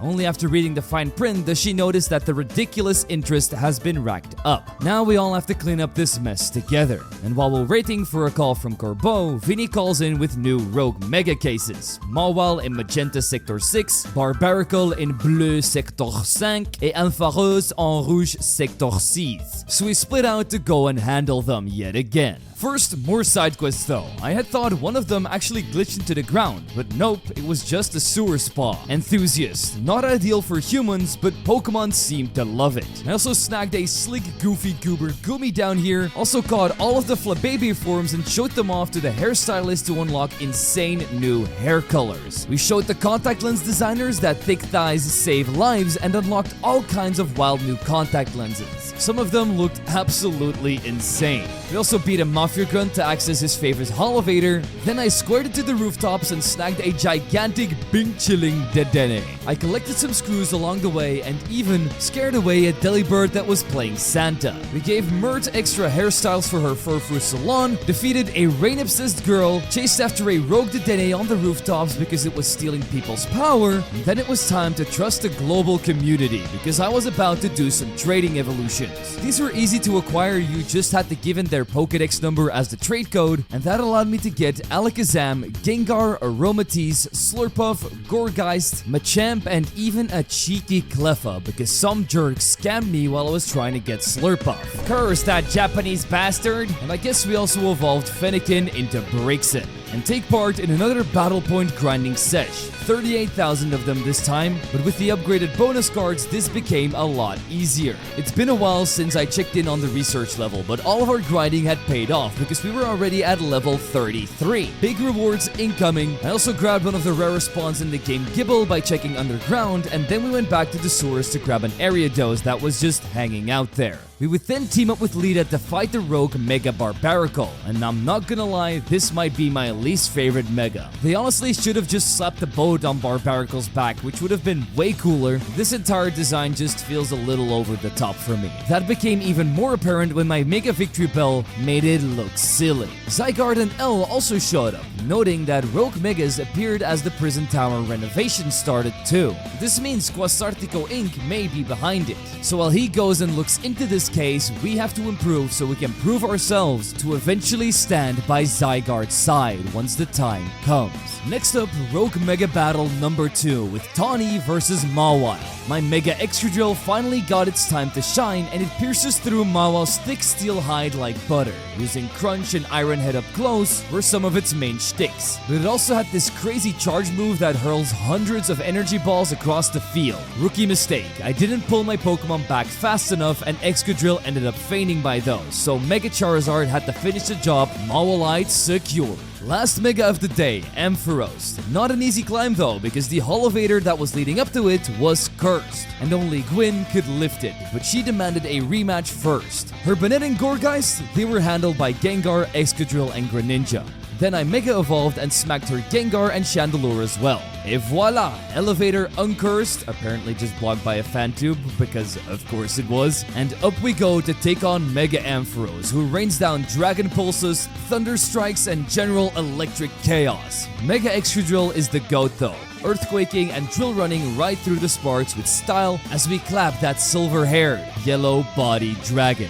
That should be turned into a Yu-Gi-Oh card. Emma then shows up and asks about L, who still seems shady-free for now, even after all of the researching she's done. On the way back, I snag a Larvitar, which immediately evolves into Pupitar, and when we finally reach Hotel Z, the long-awaited call from Corbo finally drops. He's been watching the Rogue Mega Chaos unfold and will spill the tea to the city if we don't help and chase some troublemakers in the Blue District. I was ready to jump in immediately, but I got a call from side missions first, and they're always on the top of my priority list. First things first was mission 69. Nice. Here we had to take down this flying type obsessed guy, but he was flying too close to the sun and met my Gyarados' big ass that easily slapped around his entire team. Next, a tiny adorable Gumi was sitting on a bench. The cop showed up and accused me of slime crimes. But this wasn't my Gumi, so I had to protect myself from the police in the battle while they were accusing me, and once we won, the Gumi got reunited with his trainer, the police apologized, and we completed Mission 50. And as a bonus, Krokorok evolved into Crocodile. Still kinda sad that this thing didn't get a Mega, to be honest, but we can pray for one in the DLC. We then help a couple with marital distress. Turns out the husband is just a workaholic though, and the wife only spilled her frustrations because our Shuppet can sense emotions. Let's hope that finished up their problems, but at least it solved Mission 66 for me. Mission 67 had us solve a lot of arguments that didn't need solving because they weren't arguments at all. And this woman that made the request then started arguing with her Sylveon. The irony is insane, but eventually they also made up, which let us move on to Mission 68, where we beat up a woman for stealing restaurant leftovers. We grabbed those for ourselves, handed over a Go-Go to turbocharge a guy's delivery company, his profit skyrocketed, and we completed Mission 63. More rooftop adventures later, and we were met with a very rare Pokemon, Eevee. It only spawns in certain locations, and this was one of them. So I marked it down in my memory because we would need a lot of those if we want to complete our Pokédex. Now it was time for Corbo cleanup mode. His goon sends me to clear out an infested house, so I'm ready for gangsters or rogue megas, but nope, it's just the Gengar family running a ghost daycare. One exorcism later and the place was clean.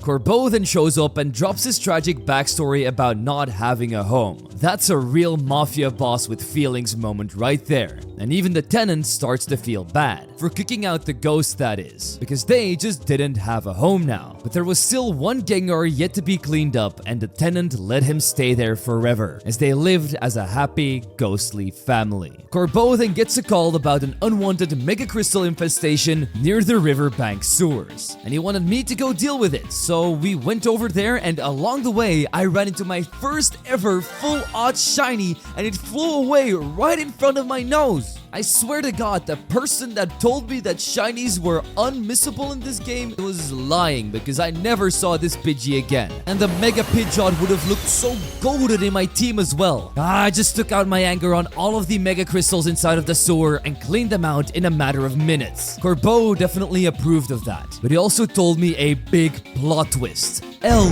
is actually Lysander. I know, none of us saw it coming. I mean, the both of them don't even look alike. But he is indeed the same guy that tried to nuke the world in the past. Somehow he survived the explosion of the ultimate weapon, and back in his businessman days, he even helped out little Corbo. And now that he knows that Lysander is still alive, he wants to repay him for his kindness. It doesn't matter what he ended up doing in the past, but we still need to pay him back as well. And the next task was ready. Some intruders had apparently been making trouble on their turf, so I prepared myself for a big gang fight, but instead we just saw two smug battle connoisseurs. They were lecturing kids on optimal AV spreads like they were coaching a VGC final. Wolfie might have been proud, but these kids honestly just wanted to have fun. So I do what any hero would do, send out Mega Greninja and Lairon and mop the floor with their optimal teams. They threatened to call backup until Corbo showed up on the scene as well, and scared them off like he was All Might.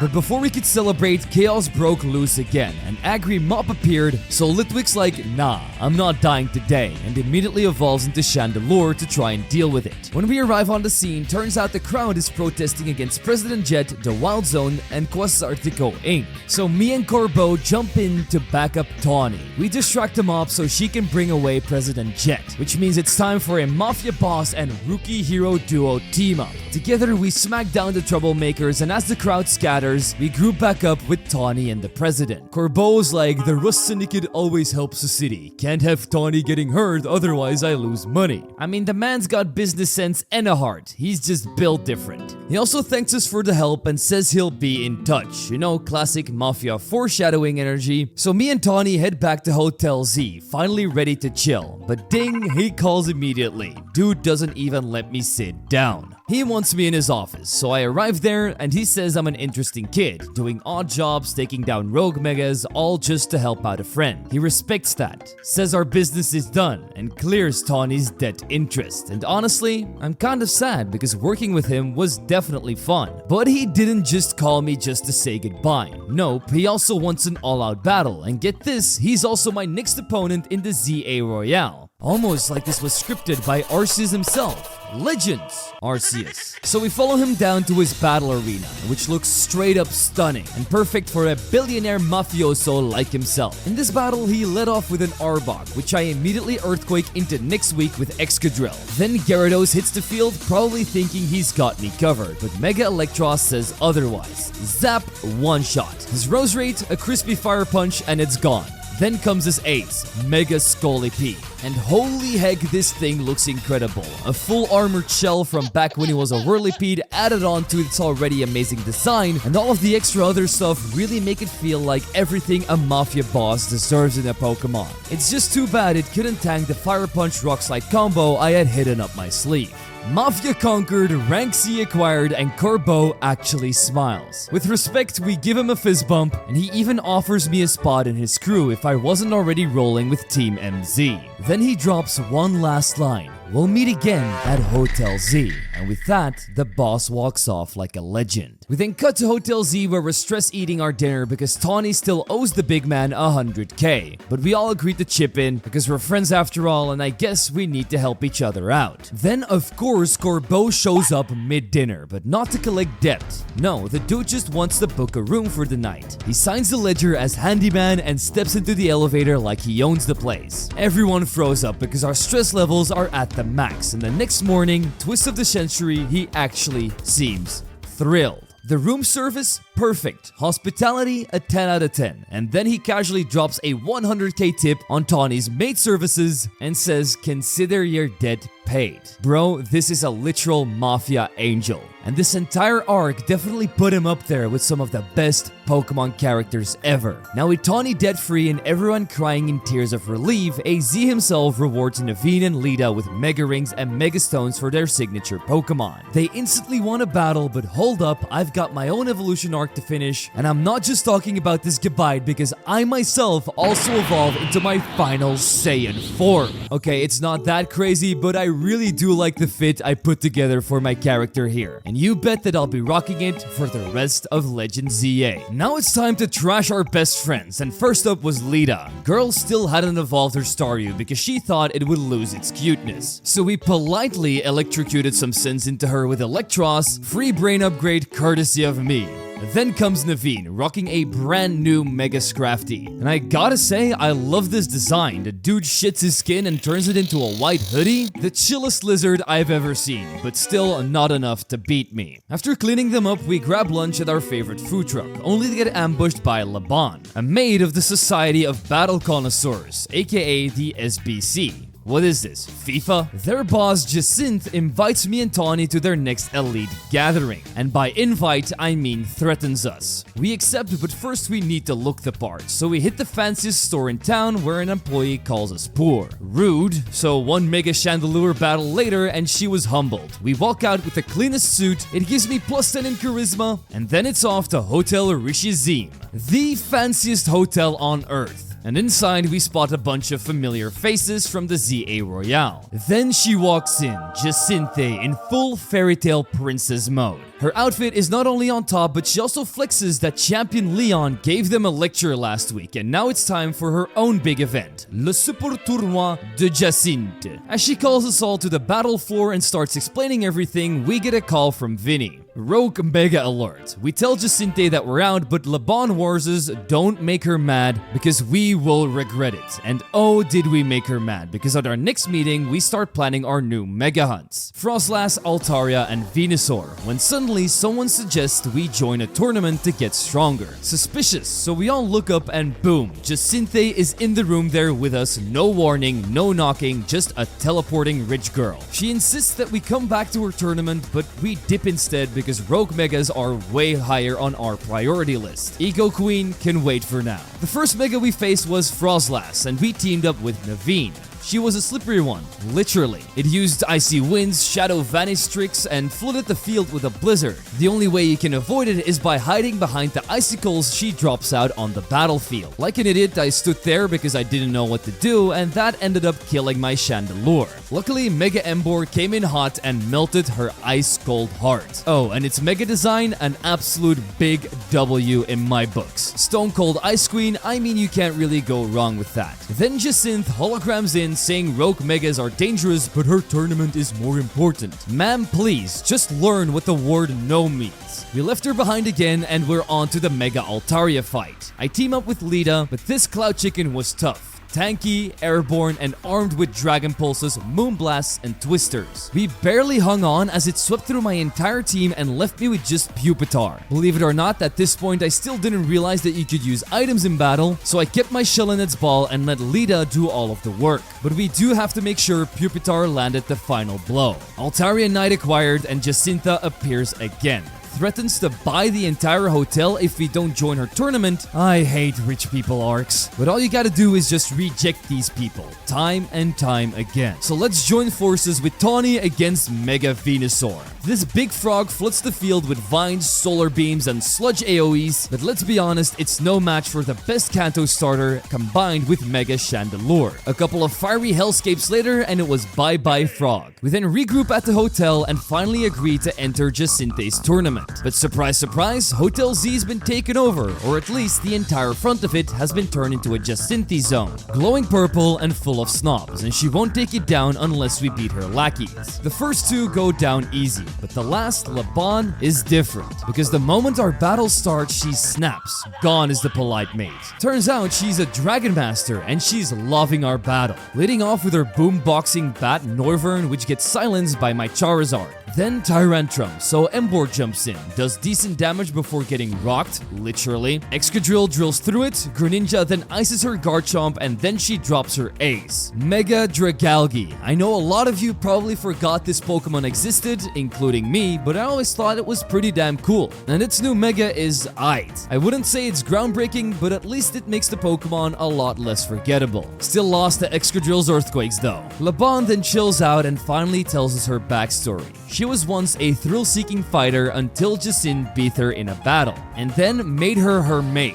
Wild punishment. Honestly, 0 out of 10. Jacinth does not care about anybody's feelings. So LeBon warns us, don't end up like me. She lifts the zone, fist bumps us, and tells us to join the tourney, but on our terms. Naturally, I ignore her advice and start procrastinating, just to piss Jacinthe off a bit. She needs to learn that she can't just get whatever she wants. So I go full side quest mode. By saving Corbo's garden from a rogue Drillbur that almost got iced by the Mafia, so I guess I saved this little mole too. Speaking of saving stuff, the same happened to this Delibird which I saved from a living trash mountain, then helped out Andy, yeah, that girl who stole our bag at the start. Turns out karma hit her back fast because some unhinged tourist told her to carry his Aggron across town. Like bro, that thing weighs at least 800 pounds. It's not a backpack, so we stepped in before she got flattened into sidewalk art. We also found a dude's Galarian Stunfisk, which was an easy spot, just looking for a Pokeball that was pretending to be a mouth. We also gave Myrta more Furfru styling lessons and evolved Scraggy and Binacle into Scrafty and Barbaracle. Lastly, we joined the Z-A Royale to farm more battle points because guess what? Our next promotion battle is going to be against Jacin. I bet her daddy pulled some strings to make that happen, but now we have no choice but to join up with the SBC Tournament. Once we arrived back on the scene, we learned that all the contestants were being held hostage until we showed up. Classic rich person move. But at least we could now free them. The tournament bracket got revealed and in round 1 we were up against Canary. She didn't really update her team, so this was an easy Excadrill sweep. Round 2 was against One Punch Man himself, Ivor. So I cleaned up half of his team with Gyarados and Scolipede smacked down his Machamp after getting buried by his Gundam Phalanx. Luckily, Gengar could finish it off with a Shadow Ball. Round 3 was up against my boy Corbo, who surprisingly knocked Tawny out of the tournament. But we battled him not too long ago, so just like last time, we smoked him. Then it was on to the finals against Jacinthe herself. But before we could get things started, the Lysander and Zygarde crashed the show. The entire room is shocked that he's still alive. Except for Gwyn, she just wants to go home. Same girl.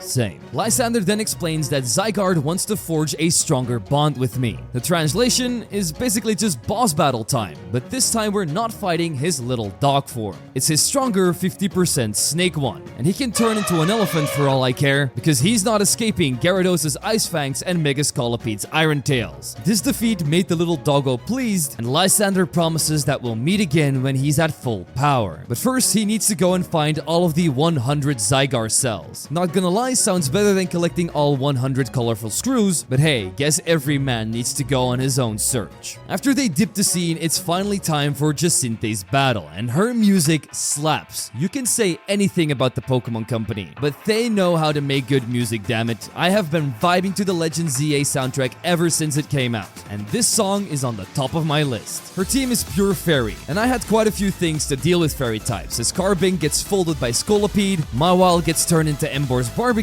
Yes, her Gardevoir might have clapped my Mega Gengar, but that was only because of the level difference, and I could immediately correct my mistake by killing it with a few waterfalls from Gyarados. Same goes for Aurorus, which just left her with Mega Clefable. They turned this thing into an actual flying fairy, gave it incredible bulk and all of the coverage moves you may need. It's terrifying, and as for its design, I kind of like everything about it except for the thing it has on its head. Like, what is it even supposed to be? A wannabe toupee? Or maybe a macaron? I think that's what my Gyarados thought because he just munched it up, which won me the tournament and promotion to rank B. The entire room met me with applause and celebration, but we couldn't stick around for long because we needed to head back to Hotel Z. Here we recap everything, Zygarde, Lysander, and all the drama, and we decide that we need to to talk to AZ about it. But he was up on the roof, crying about his 3,000-year-old trauma and the depths of the city that he left them in. And now we, the youth, were the only ones who could save it. The next morning, we finally get to see him, and he says that Prism Tower's energy is spreading out, but we can't stop it yet. First, we needed to find the strongest Mega Evolution user to control Mega Floette, the key to saving Lumiose. So it settled them. Time to climb the Z-A Royale ladder one final time. It could also be Tawny though, but she's still rank C, even though she's not giving up. Vinny then summons us to the HQ with the call. He was going to have to wait though, because so many new wild zones had opened up, and like hell I was gonna let Mabel's research task sit around collecting dust. Sorry Vinny, it's exploration time. First stop was Wild Zone 18, aka Dragon Paradise, and I had to catch the Alpha Mens of course, but let me tell you, that thing ate like 100 of my Pokeballs and depleted my entire sanity bar because I basically had a permanent room at the Pokemon Center after that. Eventually it did join my team, and then we could head over to the rooftops. While I was up there, I snagged an Altaria, but also a higher leveled Noibat that I could immediately evolve into Noivern. Oh, and I guess we also grabbed an Alpha Lopunny for reasons. Then it was on to Wild Zone 19, aka Normal Type Heaven. Here I grabbed Kangaskhan, Clefairy, and even Drampaw. Finally, we can use its Mega now. And yeah, I also used my Moonstone right away to evolve Clefairy into Clefable. By the time I was done, I'd hit research level 37. Only 13 more ranks to go before we're at that big 50. We then arrive at Quartzartico Inc., and it must have been pretty important because President Jet wanted to have a word with us. She basically gives us a full recap speech of the entire story. After that big-ass PowerPoint presentation, she side-eyes Tawny's jacket and goes, that looks familiar. Tawny's like, that was my mom's and it's the only thing I have left from her. Jet then apologizes and says that it just looked really familiar to her. Tawny then pauses and says, I actually came to Lumiose to look for someone, so if you have any clues, President Jet, please tell me. For now, this mystery does get left behind because Vinny is back with more rogue mega cases. No rest for Team Z, not when Lumiose keeps throwing boss fights at us every other hour, but these should be the last 3 rogue megas. They consisted of Mega Tyranitar, Dragonite, and Starmie. So like clockwork, it was split up time. Starting off with Tyranitar, which we took on with Naveen. It was an absolute menace, boulders raining from the sky, sandstorms whipping around, earthquakes shaking the whole damn arena, and all of its stone edges tried to pierce me from underground. You could really see that this was a pseudo-legendary because it took everything I had to take it down. We had Mega Emboar throwing punches, Greninja chipping away at it with water shurikens, and Mega Excadrill delivering the final drill run that finally dropped Godzilla to his knees. Next up, Mega Dragonite with Tawny, and I'm gonna say it, I actually like this design. Yeah, they could have gone crazier, but it does the job pretty well, and embraces the cuteness of Dragonite more than its menacing side. And the little Dragonair tints are also a nice little bonus. But this thing's strength is like a meteor. It has air slashes, outrages, flamethrowers, and flies up into the sky to charge a full-on hurricane thunderstorm. And if that wasn't enough, it's also got an unavoidable hyper beam that nukes the entire arena from orbit. This was the first Mega that actually made me lose a fight. I had to hit it with the cheesy Max Revive strat just to survive round 2. But after a long sweaty rematch, we finally grounded this monster with all the Megas at our disposal and acquired the Dragonite-ite. I've always wanted to say that. Before the last mega fight, we had to clean up a horde of Beldum around a Holovator for mission 92. Easy job until we ran into Felipe and his goons. They were there on Corbo's orders to protect the citizens from the rogue mega, which is code for get in my way. So I gave him the easy way out, just let me handle it, but he refused. So you know, we politely sent his team to the nearest Poke Center. Electros fried his Steelix, Excadrill clapped Aggron and Scizor, and his Golden Turkey got roasted by Mega Greninja and Salamence. That's when Felipe finally chills out and actually opens up. He finally gets why Corbo respects me so much. Turns out he's been Corbo's right-hand man since forever. They actually used to butt heads back in the day, and Felipe even tried to teach him a lesson once. But Corbo and his trusty Venipede always came out on top. And from there on out, he started respecting the big boss, and they united into Mafia brothers. Kinda wholesome, to be honest. And as a thanks for keeping this entire story quiet, Felipe gives Lita a water stone. Yeah, she still hasn't evolved her Staryu, but she finally does now. just in time for the Starmie versus Mega Starmie showdown. And bro, when that thing Mega evolved, my jaw dropped. And not in the good way at first, because they had turned Starmie into that one Patrick Star meme. At first I was like, nah, this is a joke. But then it actually started running, full on sprinting at me like a big Looney Tunes character on caffeine. It was terrifying, nightmare fuel, but also absolutely hilarious at the same time. And you know what? I love it. Not every Mega has to be edgy or majestic, some can just be unhinged like this guy. Anyway, Mega Electros handled it like a champ though, Giga drained the life out of it and Thunder punched the remains.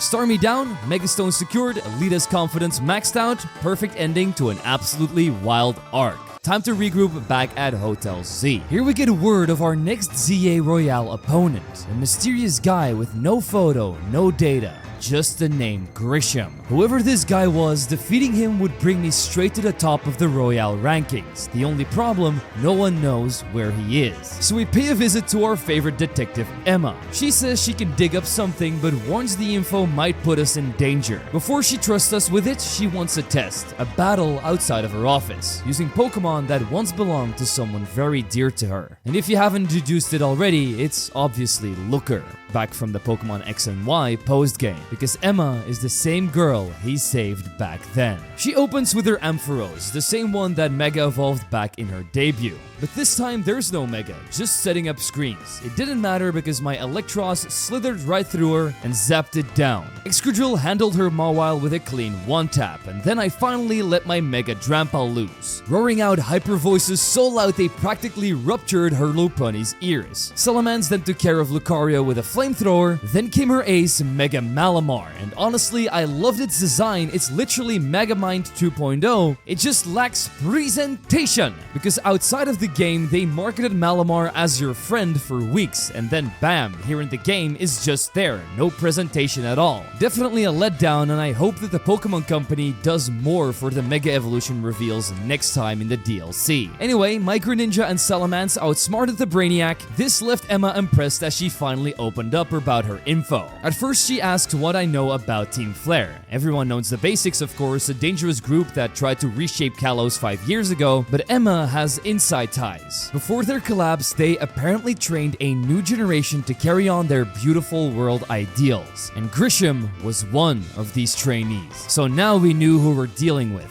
but to get the full story, we'd need to talk to Mabel, who according to Emma knows a lot more than she does. We find her in Lumio's lab, and she's cold at first because she doesn't really like to talk about her past, but she does reveal that she used to be one of the top scientists inside of Team Flare's ranks 5 years ago. This is also when she was arrested with the others, and she took a plea deal and now runs the lab under strict supervision. When we ask about Grisham, she exhales slowly, because back then they called him Gris, meaning gray, like ashes. No, not the guy from the anime, he's been killed off. Apparently he's been hiding in plain sight though, working at the Nouveau Cafe in Centrico Plaza. Wait, Tawny's favorite food truck? You gotta be kidding me. We rush over and order a cup of coffee immediately, with a Grisham battle on the side of course. The barista immediately drops the act because the cafe gig was just a cover. He's not just a competitor, he's the leader of Team Flare Nouveau. He says he wants to restore Team Flare's reputation and make Lumiose beautiful again. But his comrade Grizel isn't so understanding. She bursts out accusing me of siding with AZ, the man she blames for all of Kalos' pain. The tension was about to boil over, so she sends me some coordinates to settle things properly. I was expecting an ambush of some kind, but we just got led to the old Lysander Cafe, once the beating heart of Team Flare, now an abandoned shell of its former self, hidden beneath the shame of its past. And these two have basically made it their new secret base. But before we can talk it out normally, Grizel clearly wants a fight, and she gets it. Her Talonflame burns hot, but one discharge from Electros sends it crashing. Greninja's Water Shuriken slices through Camerupt and even freezes her Aerodactyl. Then comes Metagross. We turn this into a battle of the Gen 3 Pseudos, my newly Mega Evolved Salamence versus her Steel Monster. With coverage moves like Earthquake and Flamethrower, we tear through it, and she's down to her ace Mega Pyroar, and honestly, I wasn't really feeling it. The main's supposed to form the kanji for fire, but it just looks off. It's basically just looking like a budget gouging fire for me, so I show it the superior fire type by taking it down with Embor's Close Combat. When the dust clears, Grisham invites me inside. This is where he tells us the truth. Team Flare wasn't always about destruction. It began as a place for dreamers who wanted to make the world more beautiful. But their leader, Lysander, lost faith in humanity and wanted to reduce the number of people on Earth. That's when he turned to the ultimate weapon, created by one man, AZ. That weapon nearly wiped Kalos off the map. For that, Grisham and the rest of Team Flare Nouveau despises AZ, because if he hadn't built it, Lysander would have never gone mad and Team Flare wouldn't be shunned by everyone today. Not gonna lie, y'all could have probably just not stepped into Lysander's footsteps when he went mad, but sure, blame the 3,000-year-old man for your boss's crash out. And to prove his point, to show that he isn't lying, he opens up the sealed doors of Flare's former headquarters. So he had no choice but to go down there and find out the truth. This base was eerie, silent halls filled with old machines and broken dreams, and the power was also mostly shut off. So I reactivated a ton of generators, restoring teleporters and terminals. As I moved through the base, I was filled with nostalgia, because we used to walk these halls back in Pokemon X and Y, and Game Freak totally nailed the aesthetic in my opinion. We saw wild Pokemon roaming free, ghosts of past experiments, including an Alpha Aegislash guarding the elevator key. So naturally, we had to take it down, and along the way, I also captured a Manectric and the Beldum. We then took the elevator down, and the nostalgia started hitting even harder, as the music faded into echoes of what once was. Deeper still, we find Lysander's personal lab, the prison where AZ was once kept, and finally, the activation chamber of the ultimate weapon. It hums to life as we enter and explains all that happened here through sequences. After we learn everything, through the flickering light, Zygarde and Lysander emerge. The ultimate weapon, that was AZ's doing. But the real danger wasn't in the weapon itself, it's what came after. He originally wanted Prism Tower's device to work, but it required a special fluet, and that fluet obviously couldn't be found at that time. With that hope gone, he abandoned the tower and turned his attention to darker options. The ultimate weapon. That weapon nearly wrecked Kalos and buried Lysander alive until Zygarde dug him out and saved him. The activation of the ultimate weapon, though, also had an effect on the device in Prison Tower, which was long dormant. And 5 years ago, it slowly started waking up again, and is corrupting the city with the mega energy it emits. If it would flow over and erupt, Lumiose would be destroyed, and to stop it, we need 3 things. Zygarde at full power, AZ's Eternal Fluet, and the strongest Mega Evolution user in Kalos. We know what to do now, and we head back upstairs to talk to Grisham. He always wanted us to find this out, and he says the only way to save the city is if we give him Eternal Fluet, so he can become the top trainer, and not only become the hero of the city, but also clean off the bad rep that Team Flare got. But what about what Fluet wants? We ain't gonna just give it to her, he needs to earn that power. So if he really wants to become the hero, he'll have to beat me to reach rank A. With this entire clusterfuck of events, we head back to Hotel Z, where we find AZ waiting on the roof. We tell him everything that we learned, and that prompts him to tell us his full story too. We learn about the war, the loss of Fluet, the weapon, the guilt that stretched across 3 millennia. The thing is, he never meant for this to happen. But as we listen, we realize something painful. We're basically just here to clean up his mess, and we might even die doing it. AZ apologizes and says, I've carried my sins for 3,000 years. Please end it the right way. We know what to do now.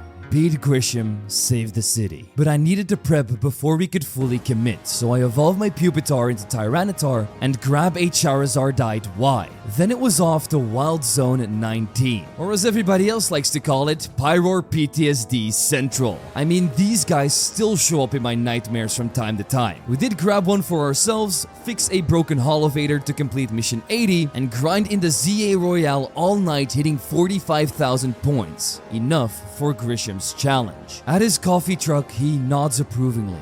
You fight for love, I fight for purpose. Let's see which burns brighter. And that's when our ultimate battle starts. His Pangoro clashes with my Charizard and loses to my Flames. Greninja then wipes out his Malamar and Pyroar easily with Water Shurikens and U-turns. And then it's a showdown of the Tyrannitars, but mine just evolved and immediately got crushed by his. He even one-shots my Scolipede immediately after, but Electros is able to avenge its fallen comrades. Then comes Salamence versus Salamence, and since mine is quite a lot bigger and an alpha, we come out on top. His final Pokemon, Mega Charizard X. I know, another major trainer using a Charizard, we're all sick of it, but this would have been the perfect moment for them to announce Mega Charizard Z. Game Freak truly missed out, and for that I punished them with a single outrage from Salamence, winning the battle, achieving rank A, and officially becoming the strongest trainer in all of Lumiose. Grisham congratulates me, then entrusts the city to me. He admits he failed to be Zygarde's chosen one, but he's going to build a life that won't be determined by failures like this. That evening, Tawny just casually drops that she also reached rank A. How did she even do it, and why didn't Game Freak show us any of her promotion battles? Or at least the final one she had. It's just sprinkled in there way too casually in my opinion. This moment gets interrupted by Floette screaming out in pain, and as we go back to sleep, we promptly get woken up by an earthquake. Not from an Excadrill or anything, because when we head to the roof, we can see that Prism Tower is pulsing with energy,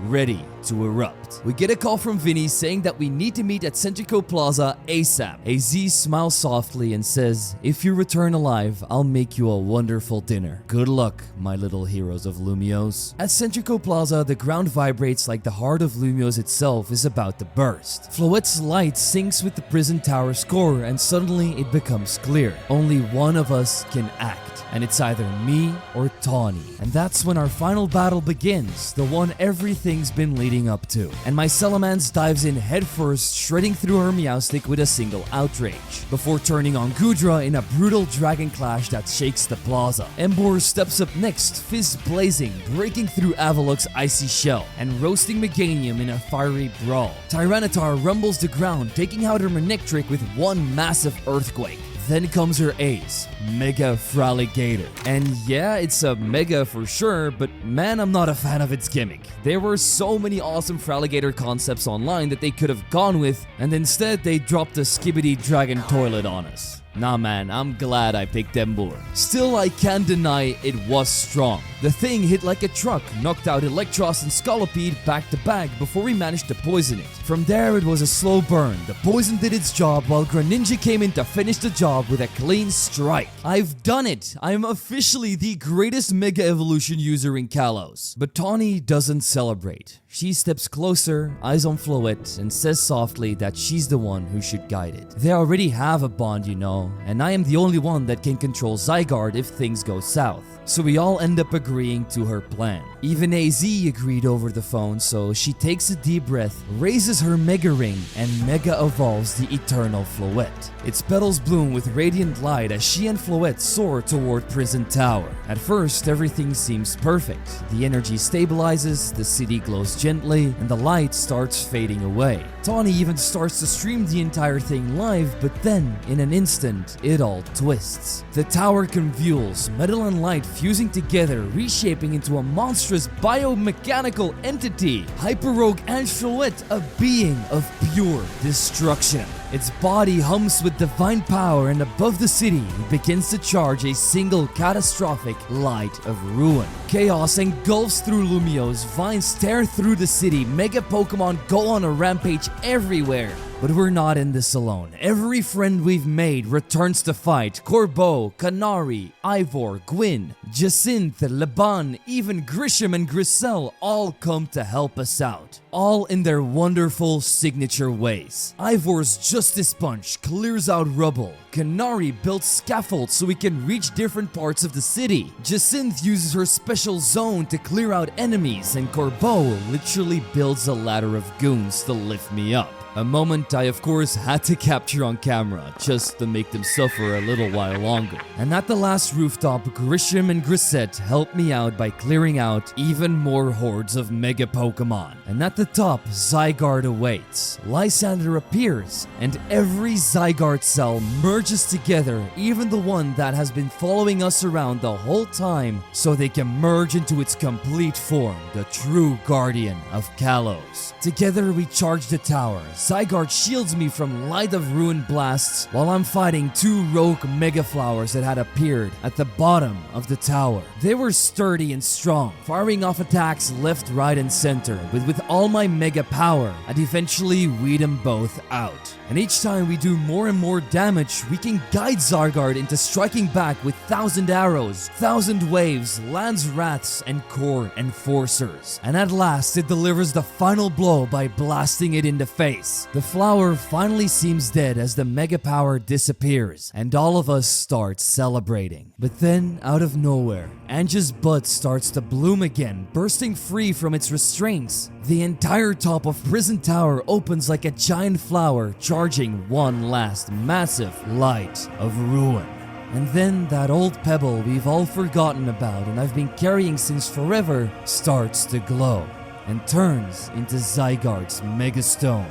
We lock eyes, quick nod, you already know what's coming. Zygarde Mega evolves, its body morphs into this divine artillery cannon god straight out of an anime finale. It charges up its new signature move, Nihil Light, the single most insane attack in Pokemon history, and fires a beam of pure energy, obliterating Hyper Rogue Angeloette, sealing it away once and for all. This was honestly the best cinematic Pokemon moment I've ever experienced. This is the definition of true cinema. We've done it. The city's safe. Lumiose stands tall again, and that felt like the true end of Legend ZA. Or so we thought. Upon the rooftop of Hotel Z, AZ watches the calm return of the skyline. He lets out a long breath and a soft sigh of peace, and smiles up at the night sky.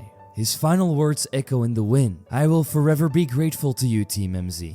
My dearest friends. The screen slowly cuts to black, and when the light returns, it's after the credits. And then it hits us. AZ's grave, surrounded by every single member of Team MZ. That sight honestly hit me harder than I would have ever expected. I'm not even gonna lie, I kinda cried my eyes out after this moment. But honestly, after 3,000 years of carrying that pain, he deserves this rest. It was the perfect way to let AZ go, with dignity, peace, and the love of the people he helped save. Thank you, Game Freak, for giving us such a beautiful ending. So we promise at his grave that Hotel Z will become a place of hope, a home for anyone in Lumiose who needs it. Lysander even comes along, and together we bid farewell to the man who started it all. But our journey is far from over. There's still an entire post-game waiting for me, with countless battles, secrets, and stories left to uncover before we can call this a true 100% run. So let's get to it, shall we? The next day, we wake up to a letter and a Pokeball from AZ that he left in our room. Inside is his Lucario, a Pokemon entrusted to him by a certain trainer who hoped it would keep him safe. AZ asks that if we meet her, we tell her he kept the Lucario with him until the end. In his letter, he calls me a trainer of the highest caliber. In all his 3,000 years of wandering the earth, he never imagined a trainer achieving Mega Evolution with Zygarde. He says his story is over, that it will fade away, but mine is just beginning. He hopes we will live a life without regrets, and it ends simply with, I am truly glad I knew you. Thank you for everything. Yet again, I could barely hold back the tears. Twice in this journey, I felt the weight of someone's life, AZ's life, leaving me a piece of it. And now I have a promise. I will keep Lucario safe, always and forever.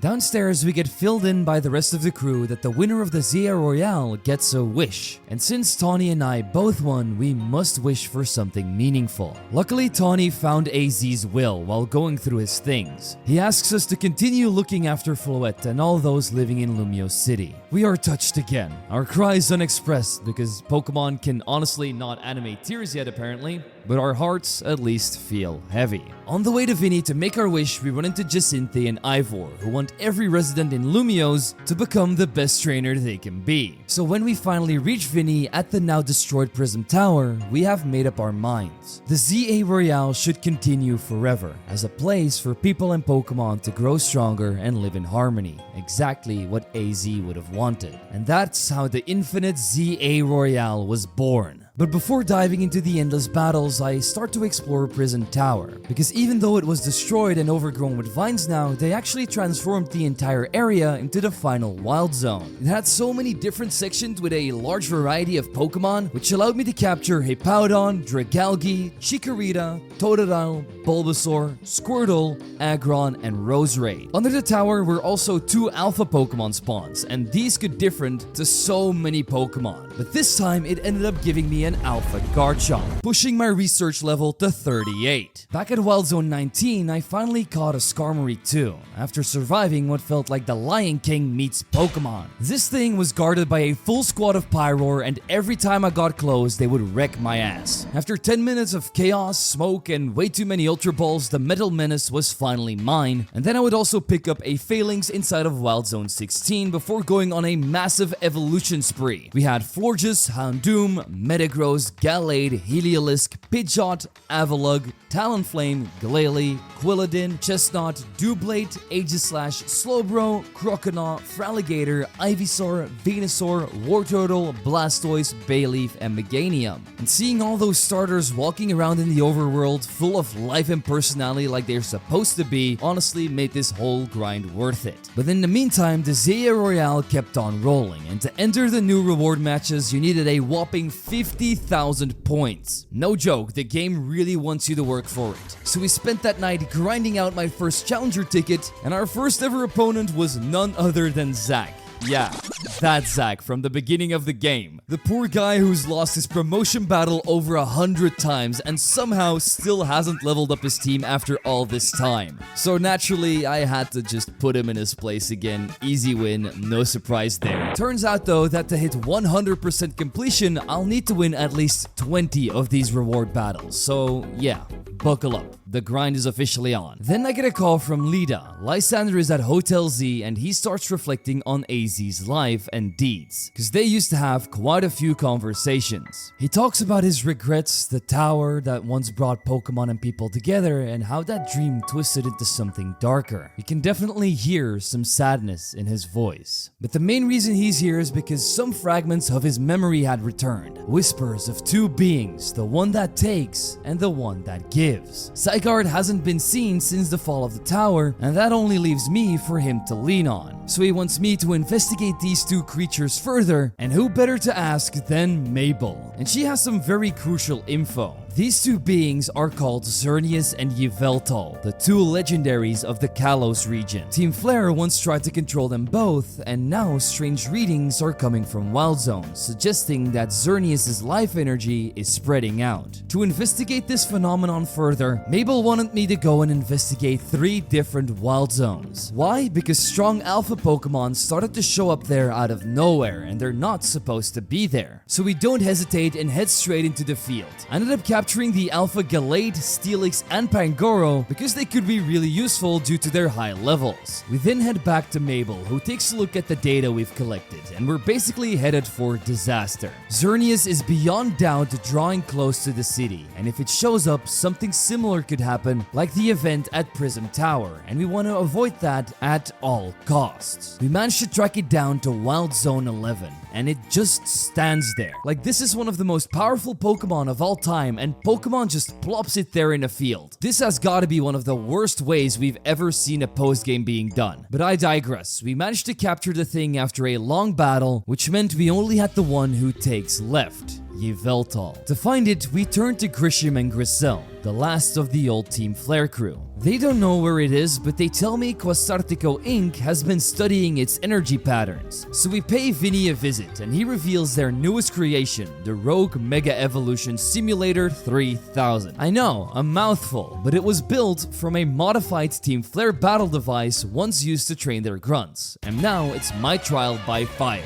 Inside the simulator, I faced off against Mega Tyranitar, Howlucha, and Victreebel. one after another. They were easy pickings because we already beat them before, so I tear through all 3, proving I can handle whatever's coming with Yveltal. Vinny then gives me the coordinates and we head over there straight away. However, just like with Xerneas, this bird just showed up out of nowhere, flying out from the sky, no dark black sky or anything. It just felt so hollow. Come on, these guys are supposed to be gods, beings of creation and destruction, but they're reduced as side quests here. I'm just praying that they do something with them in the Dimensions DLC. Otherwise, this entire thing is just inexcusable to me. Anyway, with Yveltal in my box, the Kalos Legends are finally at peace, meaning that the region should be safe. With both legendaries secured, I finally turn my attention to the Pokédex. I start by polishing off the fossil lines, evolving Amora into Aurorus and Tyrant into Tyrantrum. We also had Vanillux and Raichu, and while it was raining, we had the opportunity to evolve Sliggoo into Goodra. Then we had the evolution grind, which I spent hours on because of the friendship. But in the end, all my EVs transformed into Espeon, Umbreon, Sylveon, Vaporeon, Jolteon, Flareon, Leafeon, and Glaceon. After picking up some evolutionary items from Racine Construction, we could also trade with people online to get Scizor and Slowking. And finally, after grinding even more in the Z-A Royale, Dragonair also ascends into Dragonite, who might not know it yet, but would turn into my most crucial team member a little later on. With every evolution complete, every region starter line logged, and every wild Pokemon accounted for, my Pokédex flashes full. Well, that is, except for one Pokemon.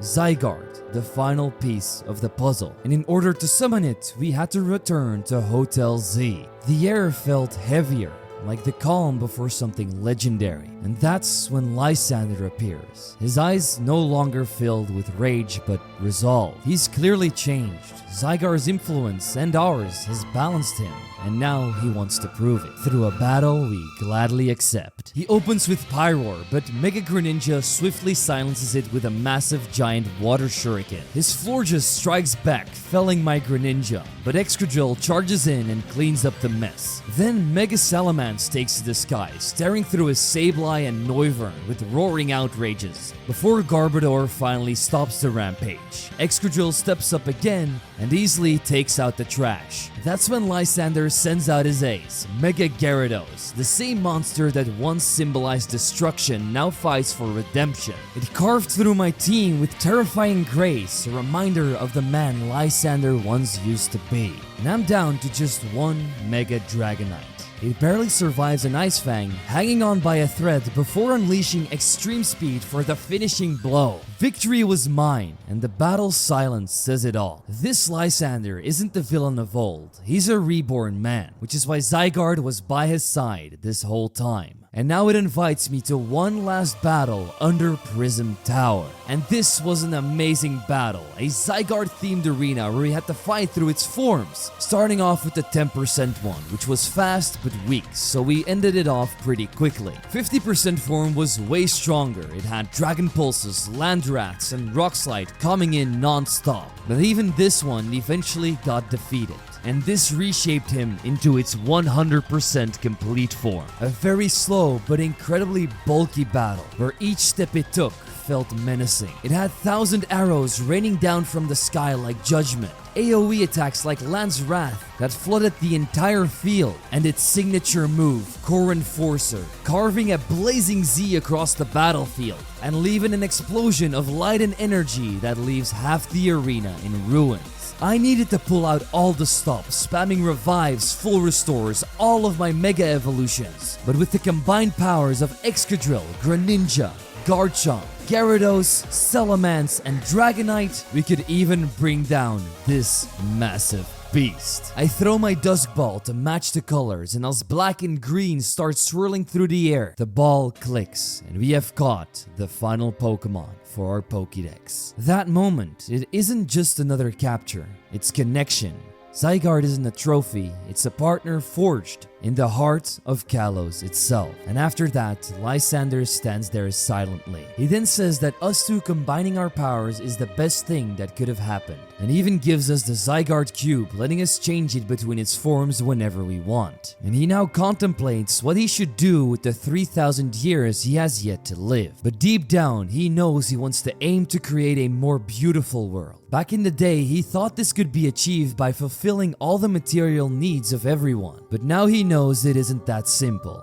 Feeding the homeless is good, but teaching them to fend for themselves is even better. And we have made him realize this. Over the next 3 millennia, he plans to travel across vast reaches, searching for ways to make the world he yearns for a reality. He then leaves us with the words, "Au revoir, my friend," as he walks away. The screen paints black, leaving a bittersweet mix of closure, hope, and the sense that our stories are forever intertwined. That ends off the post-game of Pokémon Legends ZA, but we still had that 100% completion I wanted to get. The first task was, of course, immediately fulfilled, a complete Pokédex. Seeing it full was exhilarating, but Mabel barely batted an eye. She wasn't even impressed when I slid in her office with Zygarde. Why? Because we still hadn't completed her research tasks yet. I was only at level 43, we still had mountains to climb. First, I focused on catching 50 Pokémon of every single type. Yeah, this definitely took quite a while, so cue the montage.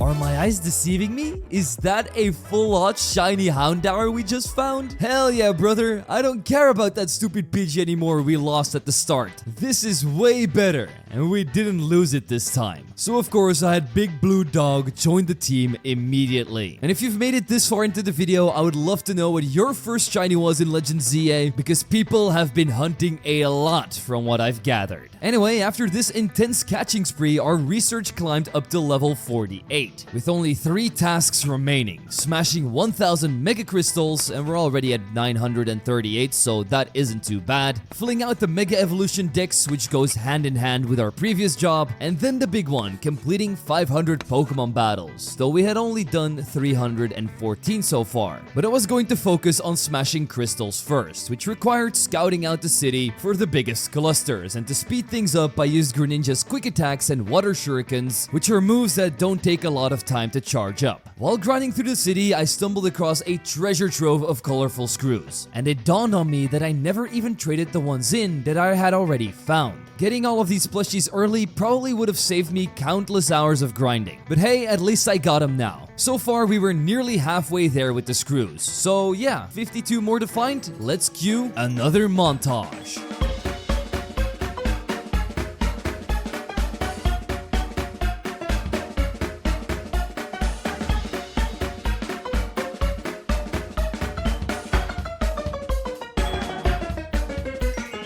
What is going on? Did we just find a second shiny during our second montage? I mean, what are the odds of that happening? I need to start doing montages more frequently. And this time it would be a tiny white scatterbug gleaming like a beacon of hope. I named it Gummy and promised that it would grow to be the strongest and most important scatterbug ever. This little guy is coming everywhere with me now. With Gubby faithfully at my side, we swept through the remaining screws. Yeah, the last few ones definitely drove me crazy because I had no idea where to find them. But once they were gathered, I traded them all in and got the ultimate reward. A giant canary plush delivered straight to my hotel room.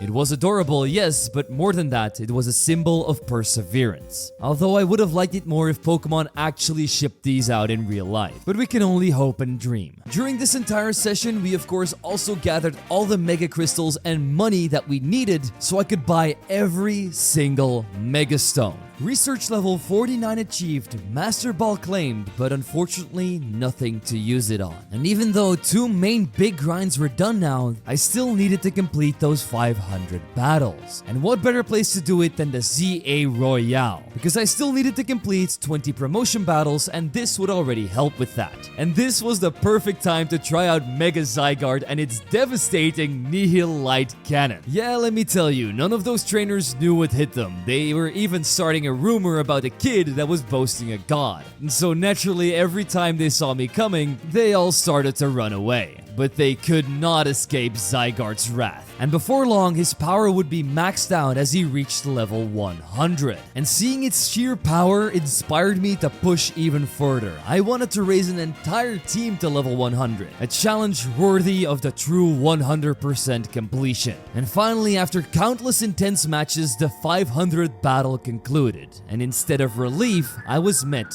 with a new research task. 1,000 battles! My stomach sank at the thought of hours upon hours of more grinding. Honestly, has Mabel gone nuts? What kind of research could she still gather from 500 more battles? Okay man, calm down, let's focus our efforts on something else first. Then we can come back to this. So here is every single mission I had missed up until this point, in no particular order. Mission 82. I tried teaching a clauncher to remove sludge with water gun, but it said nah, I prefer rocks, and smashed the boulder right in front of our faces. Yeah, this guy's definitely packing 252 special attack EVs. Mission 89. Chase down a berry stealing Emolga and beat it up. Mission 95, destroying a Gwyn Lover's Ghost-type team. And I think this gave her Chandelure PTSD or something. 81 had me fight one of Corbo's goons for a metal coat. 113 reunited an Avalok with its Bergmite family. For Mission 99, we sludge bombed some metal scraps to spice up a group of Arons' dinner. Mission 111 had us defeat a woman and her team of babies with Zygarde's terrifying laser. Mission 102, defrosted a woman's Ice-type team. Mission 90, stalking a Frostlass like a creep. Mission 109 showed a nurse she should give up her dream of being a trainer by demolishing her in battle. Mission 114 tiptoed through a minefield so a chef could get a Skarmory feather for bird soup. Mission 91, slayed a woman's dragon-type team. Mission 117, helping Jose at the dojo by scaring off 2 rogue Pangoros, which unlocked hyper training for me and my Pokemon so I could max out their stats with bottle caps, which by the way are way too hard to earn in this game. Mission 118 had me search for a missing Gengar, but spoiler, we ended up never finding it. Mission 94, conquering a 3-star restaurant, fighting trainer after trainer. Mission 70 had me determine the strongest of Corbo's goons. Spoiler, none of them were strong, big surprise. Mission 77 helped a guy capture an uncatchable Mawile. 1 ball and it was mine. Don't know what this guy was on about. Mission 112, gathering berries for a Spritzy so she could smell them. Let's be honest, you could probably stick anything up that nose. Mission 85 was a full-on horror story, where a Litwick was kidnapping children and jump-scaring me behind every corner. 1 hard attack and electric shock later though, everything would be alright. Mission 84 had us beat a guy obsessed with flinching. Mission 100 had us join a Starmie cult. Mission 96 had me battle a crazy scary artist. Mission 88 was the worst taxi driver ever who gave me a tour of the city and crashed the car. Naturally, the solution was beating her up in a Pokemon battle. Mission 73 was another restaurant battle. Mission 106 had my Trevenant star in a horror movie, but he was honestly way too friendly to be scary. And the same was true for Mission 115, where Tyrantrum starred in the next Jurassic Park movie. Again,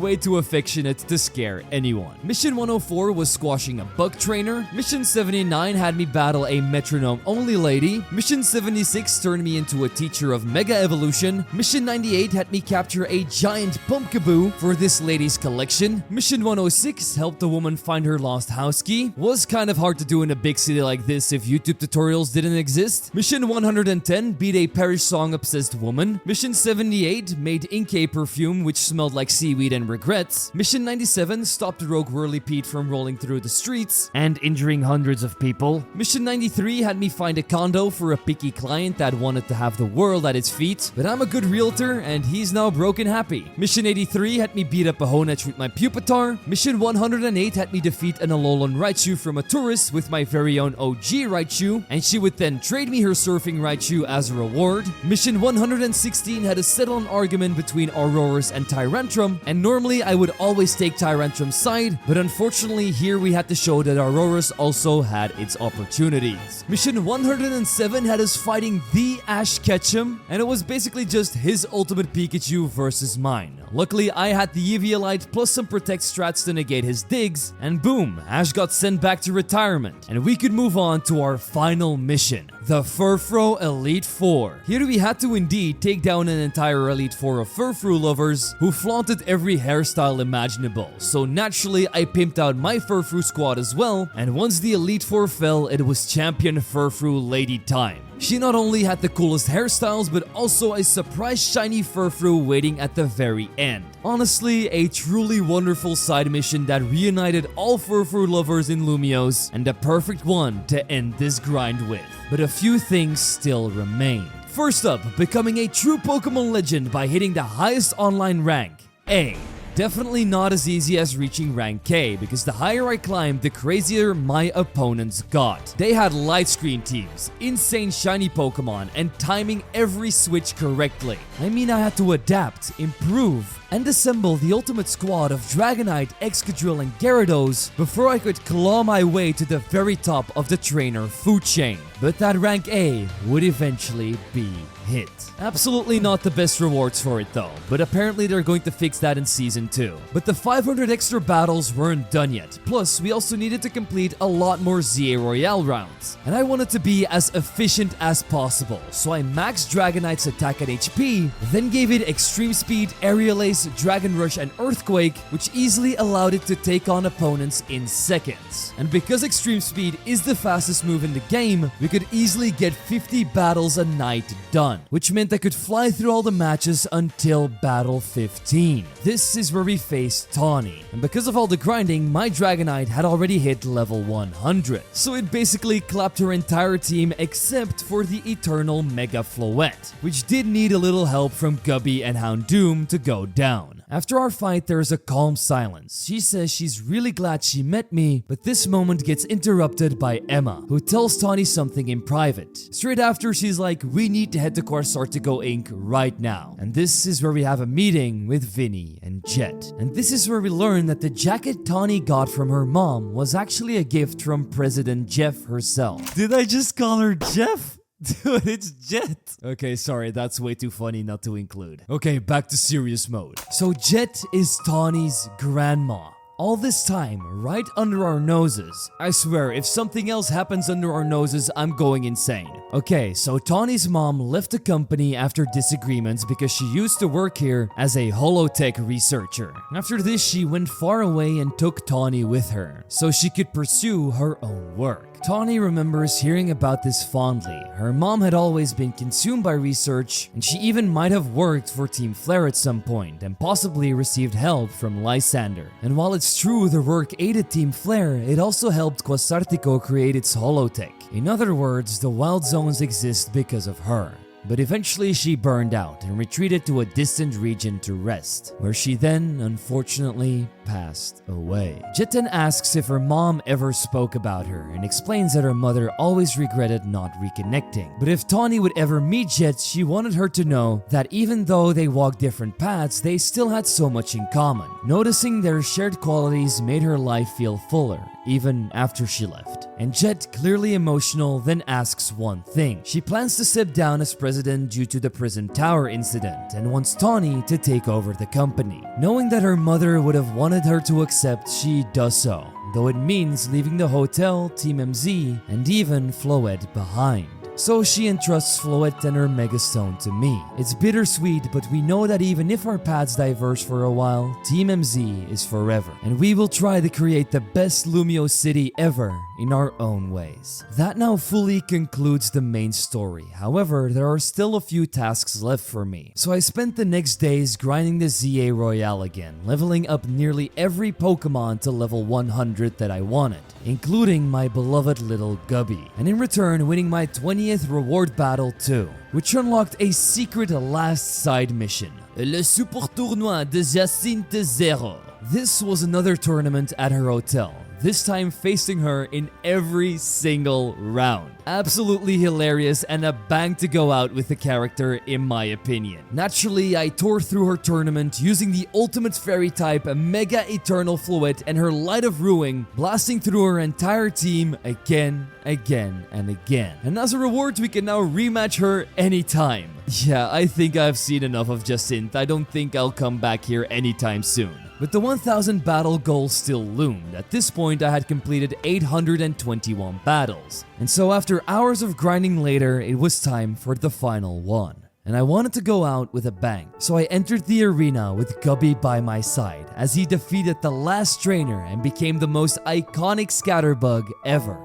Because of his power, that level 50 research level finally popped, and we could claim the legendary shiny charm as our reward. I can now truly say that I've 100% completed Legend ZA. Every battle, every catch, every mission. It gave me a sense of accomplishment and nostalgia. Lumiose truly left me with unforgettable memories. Was it the best game I'd ever played? No. Maybe a 7.5 out of 10 at best, but that didn't matter. It was the thrill of discovering new Mega Pokemon, the chaos of everything the story ended up being. All the laughter and little surprise moments I had with my in-game friends, it all reminded me of why I fell in love with Pokemon in the first place. And the biggest lesson, never let anyone else's opinion steal your joy. Life's too short to live by someone else's standards. Follow the things that make your heart race. Embrace the challenges that scare you. And just build your life the way you want to live it.